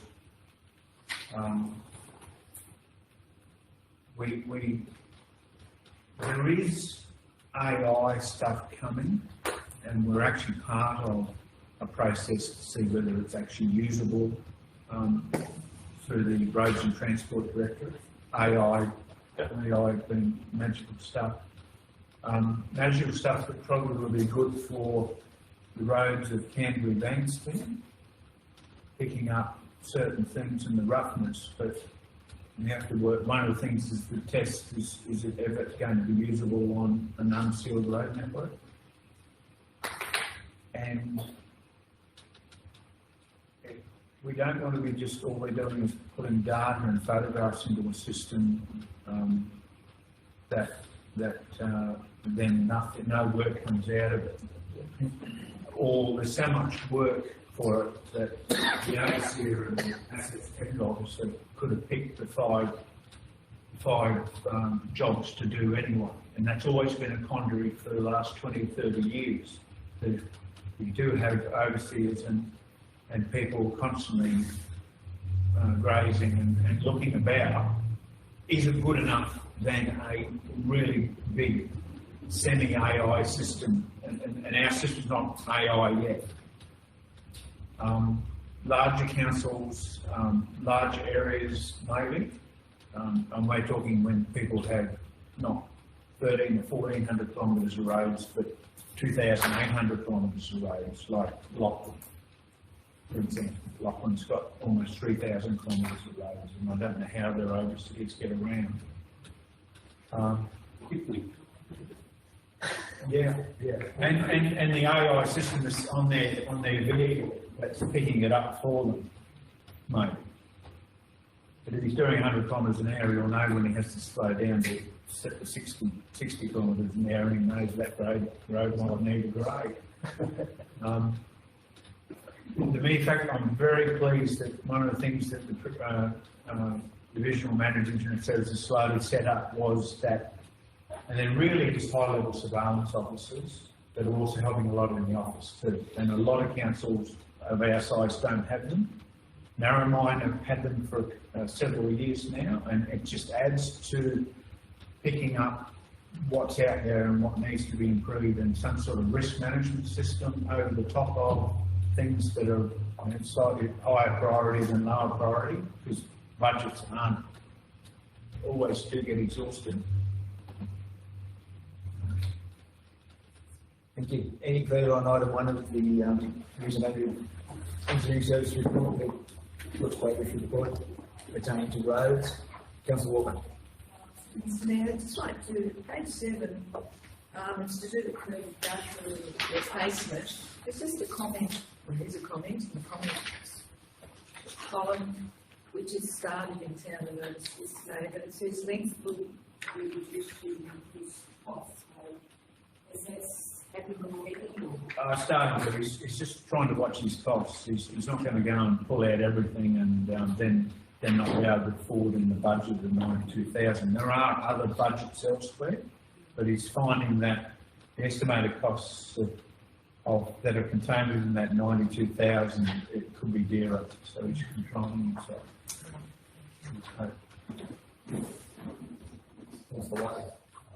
Back on curb and guttering again, and I mentioned it once at a council meeting 2 ago, agreed and never tried curb and guttering.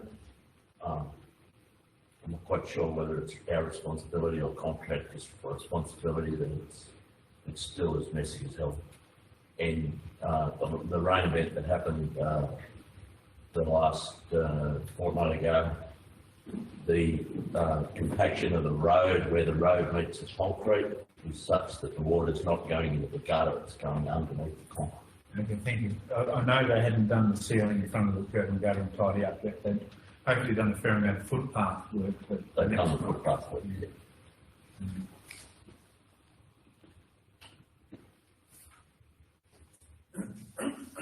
Anything further on item 1, which is the engineering report?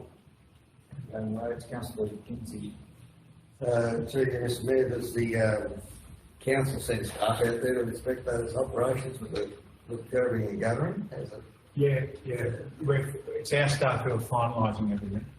Yeah, There's a okay. fair amount of contract work in it, but we're finalising, making sure it's finished right. Yep. Any further on item 1, Division Manager of Engineering Services report? If nothing further, put that, all those in favour? Against? Moving on to item 2 of the Division Manager of Engineering Services report regarding town services, the works progress report there. Someone have to read item 2. Councillor Walker, second. Councillor Jackson, Councillor Walker. Just heavy recommendation, thank you.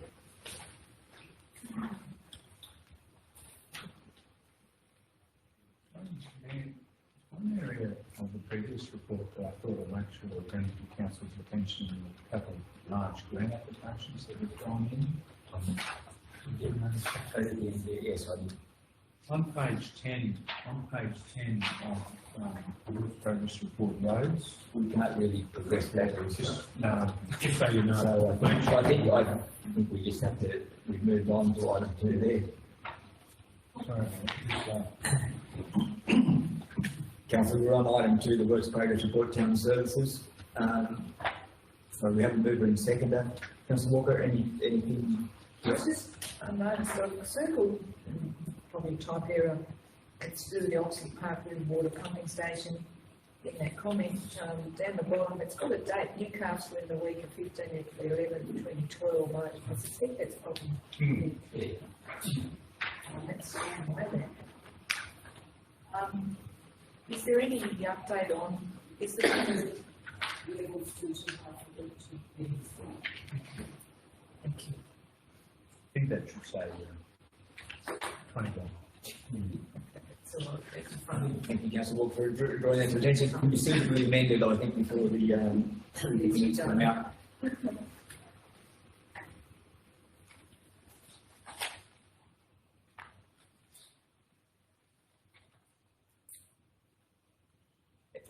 Anything further on item 2, the Division Manager of Engineering Services report, the town services progress report? Just regarding that same one that Councillor Walker said, it says the river level remain too high to allow work. At what level does the river need to be for the work to be open? Probably find normal at 5.5 On the town gauge. Maybe less than that. I think 5.5 is normal. Given there's still a fair screen going over the bottom here now. Which is really surprising. It means they're probably aiming for 3,500 megs of Airone or something like that. There was a number, and that Should turn off pretty soon because no one will be watering. Oh, it's more to do with, getting the dam down to one, which is our argument.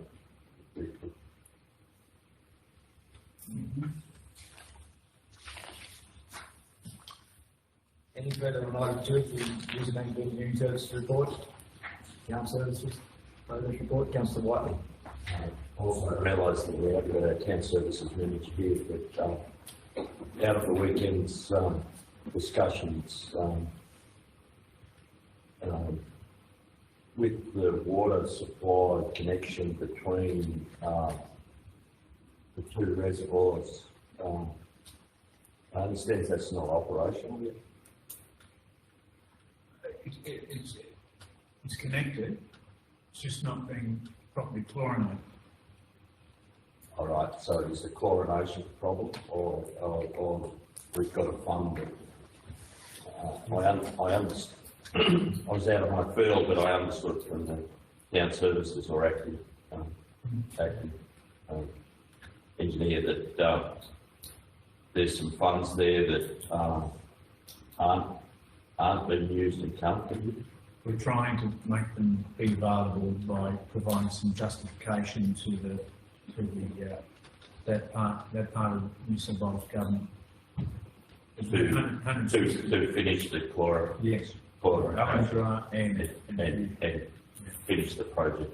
One of the jobs that the infrastructure project manager and the town services manager have to collaborate together to provide. We've been asked, give us justification, and we're going to try to provide justification. Yeah, there's unexpended funds when the cross connections occurred, and that chlorination part of it was beyond the scope of what we applied for the grant fund. Yeah. So that's why we're trying to modify what resubmit what we're asking for to bring that particular area up to speed. Variation to the Mr. Mayor, if it's all right, when that the sewer reevaluation, when that's to be done by a contractor to tie with the smoke testing and everything, to tie the whole thing into the new.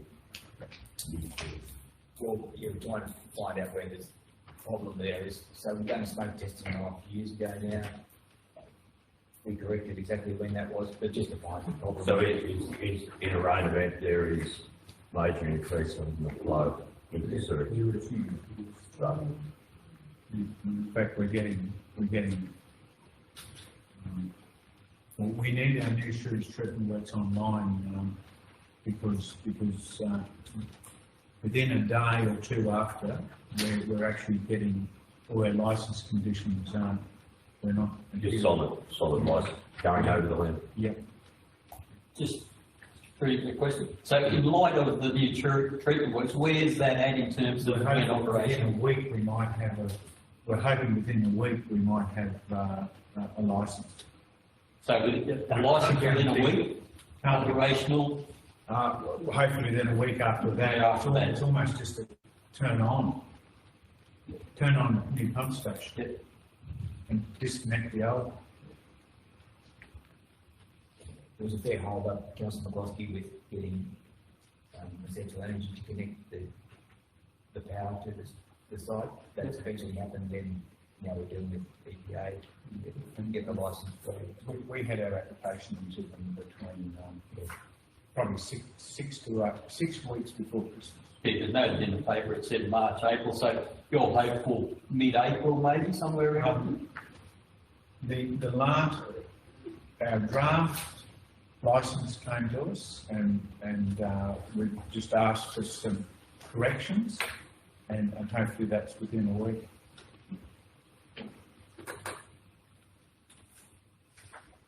And unfortunately, infrastructure project has been nil too, and those two officers are kind of dealing with it together with infrastructure project manager lead. Between both of them, they're just trying to make sure that our licence conditions weren't that were appropriate.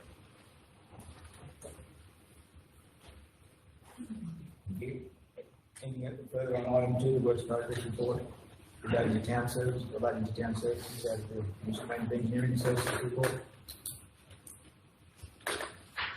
Going further on item 2, we'll put that. All those in favour? Against? Carried. Moving on to item 3, Division of Engineering Services report relating to the fleet and the workshop. Someone happy to move that? Councillor Whiteley, second. Councillor Kinsey, Councillor Whiteley. I commend the division managers for this.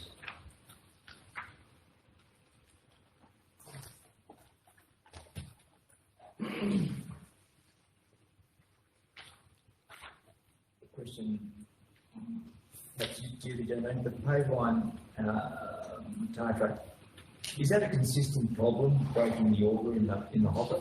Is that a fair comment on it? It's happened a couple, at least, it's happened once in my time, but what happens is that all we need to do, there's always about a ton of material that's left in it, doesn't come out. Yeah. And if unfortunately we had a circumstance where the operator had to be away, and that just that type of gravel can sometimes just make a bit seal, and to try to get it out, they actually had to break almost the order. It was replaced pretty quickly, but it's just not quite a design fault, but it's something that we have to watch. Fortunately, it was very quickly replaced. I believe I've seen this come through the fleet and the workshop a couple of times, and if it's a design fault, certainly that's an issue. The second part of it is, do we have a spare order on hand? Because to be able to do it that quickly, we anticipate it has been well anticipated by the workshop. But the other one is to make sure the truck's continuously going. Yeah. And we're attempting to have other people trained to keep on going. I noticed that the 3 years to be then assist with the new startup of a new operator. So now you've got 2 operators as opposed to just one, or? Only just. Yes. Also, what size aggregate goes? What size aggregate are you using for your patches? 7 mil? I reckon it's less than 7 mil. 5 mil? It is 7, but 7 mil? probably a small 7. That's sourced out of 4 the whole stuff or something? Yeah. Like we like to have small 20. They've got big 20. I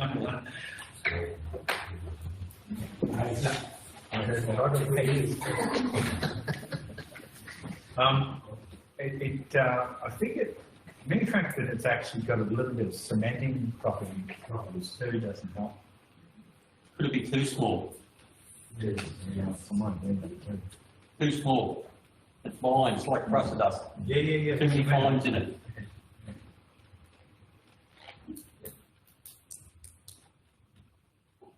You need a coarse cleaner, 7 mil. Okay, beautiful Manfrost Quarry stuff. I want any glue in it. And that's what's happening. It's been left because the main operator was ill, and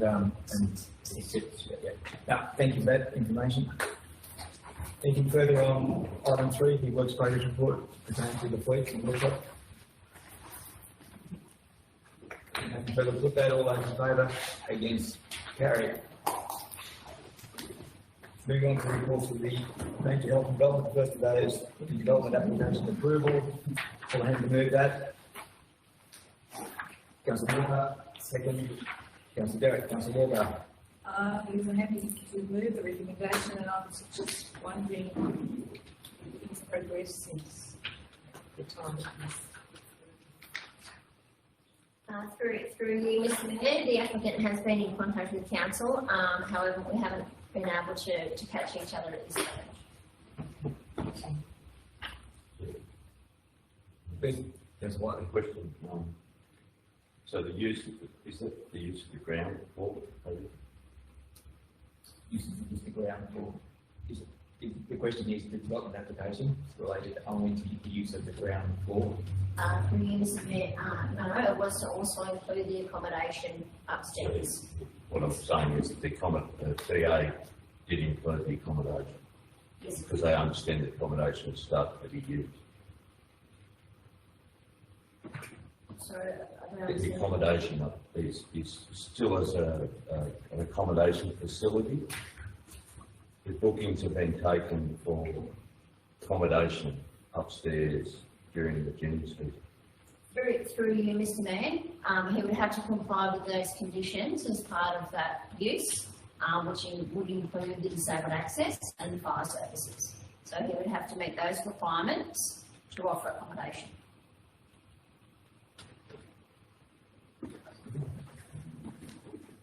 Being used now, existing use, it's a shop that requires the disability access, doesn't it? Existing use. So, sorry, the opposite of what you're saying. Yes. So, Right, I'm with you now. So I apologise, so the existing use rights for the accommodation are still adequate. Yes. it's the shop that requires the disability access. Yeah, I apologise to Sorry. council. Manager, is that correct? That's correct, yes. I apologise to council, I didn't put the correct, question.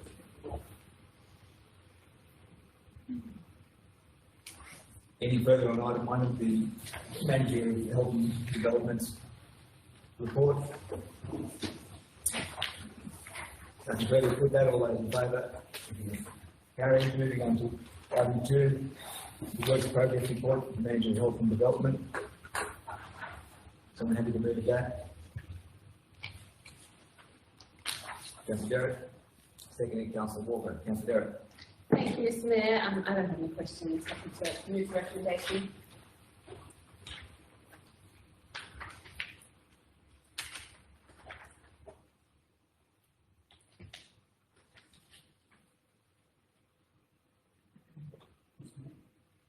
Councillor McCloskey, sorry. I just have one question. The swimming pool double gates access, quotes for the place, where is that up to? Through you, Mr. Mayor, it's still being, quotes are still being obtained for rescoping work. So one would hope, given the pool is about to close, these gates, quotes will be taken, the gates will be before they open in October. Through you, Mr. Mayor, yes.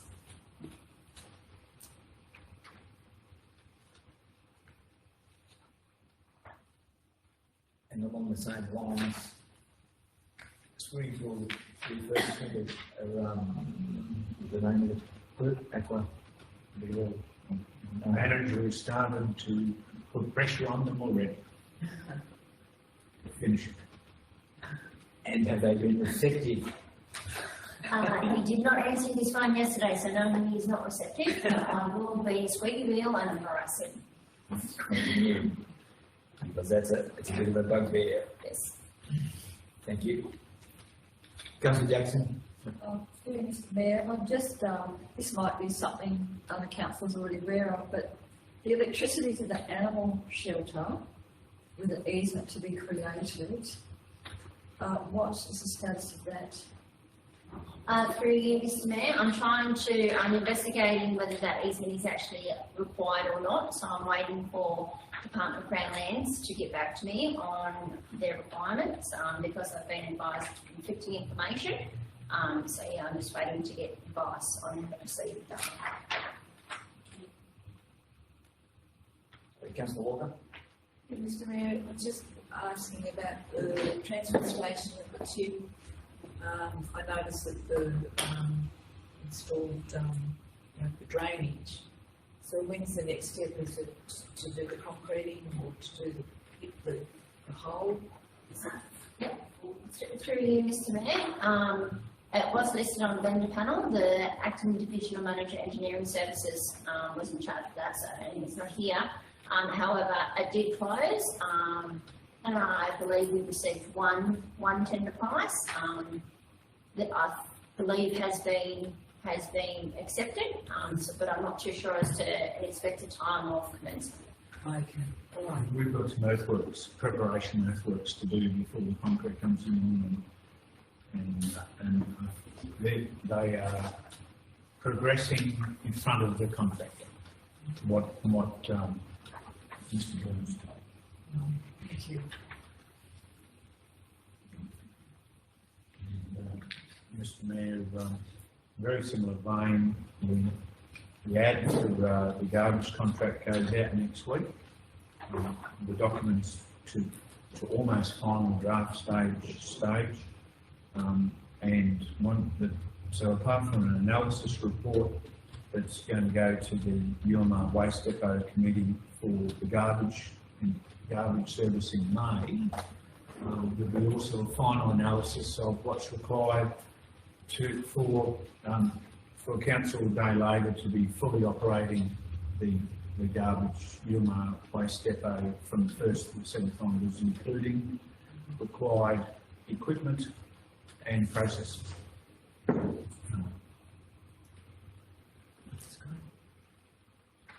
you. So, someone else, Councillor Kinsey. Mr. Mayor, I've got a flyer from the Hall Trust Committee the other day, and it's something about wheelchair access to Nevertire Hall. I don't know where that came from. I just wonder if there's any, we know anything about that. Maybe Raymond might have said that about that. This may be applicable. Part of the funding under for the Village Enhancement Program is some path work that we're doing to the curb and gutter to the entrance of the hall. That may be what's included. We've also got some fencing that we're doing around Parkside at the back as well, and that finishes off the budget. Then hopefully Crown Lands finalise refurbishment of the hall with their insurance. Yeah, well, that's on. Mr. Mayor, that is ongoing. I don't know when it's going to start, but we've just about got it final, I think. The issue was insurance and then getting builders in to do it. So. A secondary quote because it's starting to get bigger than they realised. I think too well. So I don't know whether that is what's applicable, but part of what the acting divisional management services is making sure that there's a pathway and I'll call it a pram ramp, curb and gutter ramp at the front entrance there. The reason I asked was just so that the Hall Trust doesn't necessarily put funds into it if we don't have to. Absolutely. Thank you. Any further on item 2? If you change your developments report, looks progress report. If nothing further, we'll put that all over in favour against carried.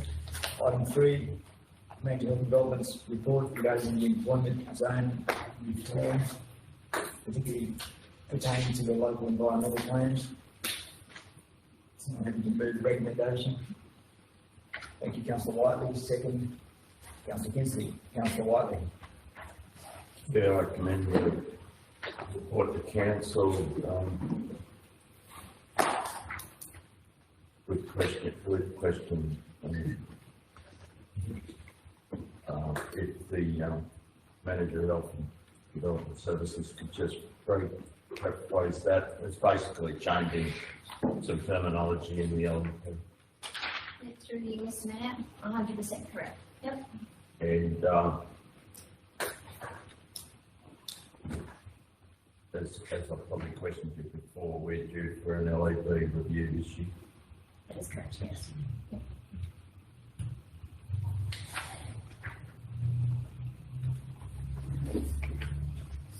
review anything further on item 3, the Manager Health and Development report.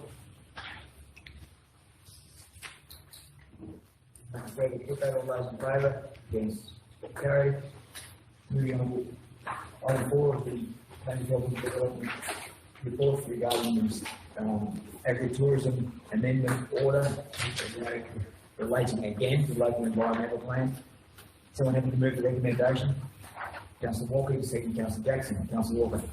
I don't know if I'm deep, but I don't really fully understand this whole thing. Our perfect people, that's the language, but I'm going to look at all that. Maybe it was 12 o'clock last night, I don't know, but if someone could explain it to me, that would be great.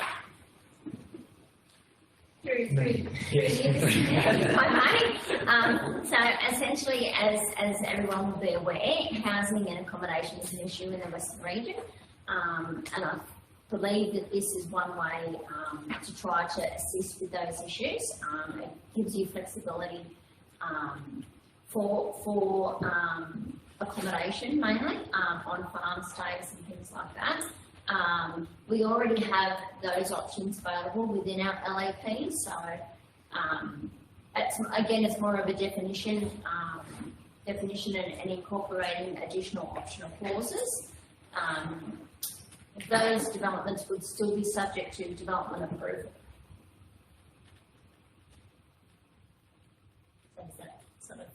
So it's pretty much what is already in the LAP as it stands now. That's correct, yes.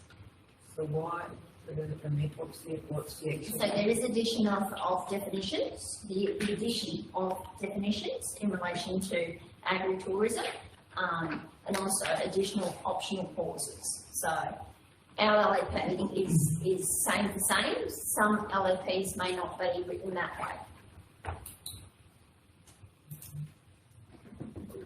And can I add, please, Mr. Mayor, through you, that what it also does is allow non-permanent dwellings to form farm stay businesses, and also being allowed as and recognising farm stay as a source of accommodation, but also a supplementary business for a particular farm that want to go that way. So really, it goes some small way to drought proofing, I guess, if you were a little bit like that, agricultural businesses to allow different types of stays. Most of this only revolves around up to 14 days, so it's not long stay or permanent, it's only temporary, but it does put some definition in there. And we have businesses in the Shire that, or close to our Shire, I should say, that have this, and others that would be looking at farm stay type accommodation.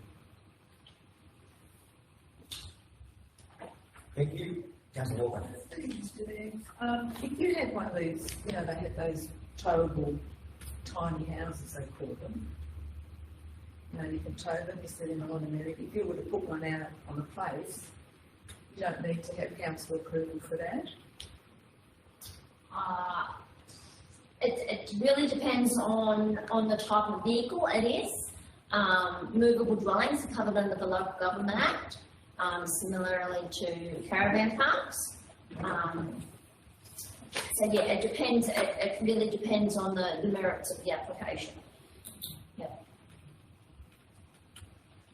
Yeah, I think the first point there, Councillor Walker, it says Section 68 approval, etc. You can install a movable dwelling on a farm unless council's local approvals actually allows the activity without approval. So that would indicate to me that it has to be approved by council prior to that occurring.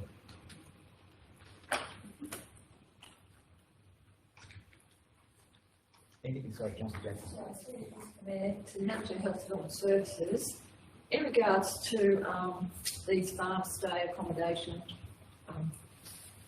is this just land zone rural, or is it for land, let's say rural lifestyle?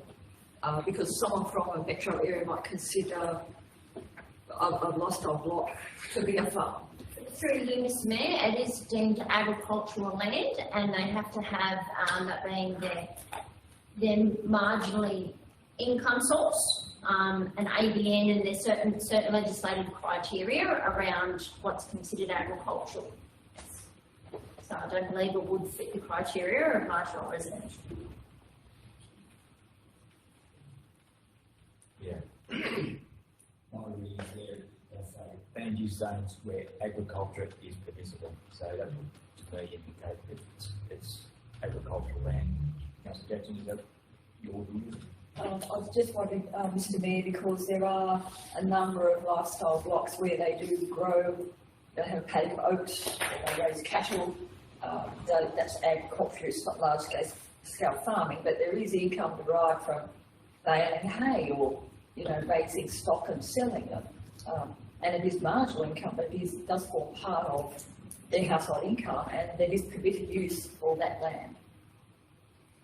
I'm not pretty sure the demarcation, Councillor Jackson, someone That's what I was asking Mr Mayor, because as I pointed out, people might think my home is a farm, the people from Sydney who are looking for accommodation, for example, that, just an example. Through you, Mr Mayor, in the paragraph risk implications, it actually refers to that it is primary production business as defined under the Income Tax Assessment Act and rated farmland by the council under the Local Government Act 1993.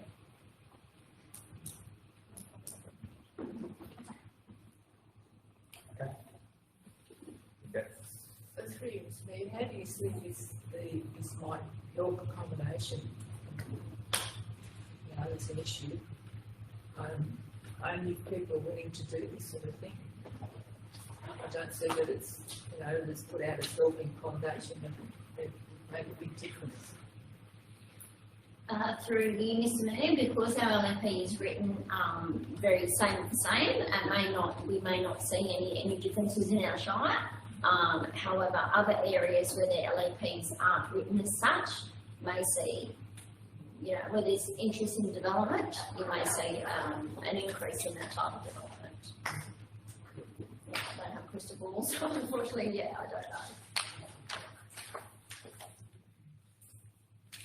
Thank you. Anything further on item 4, the Ranges Health Development Report regarding the agritourism amendment order? Being nothing further, we'll put that. All those in favour? Against? Carried. Item 7, no notice of motion, issues to notice. There are no status of urgency, and there's something, that they absolutely are raising as an absolute matter of urgency. There are no confidential matters. I declare the meeting closed.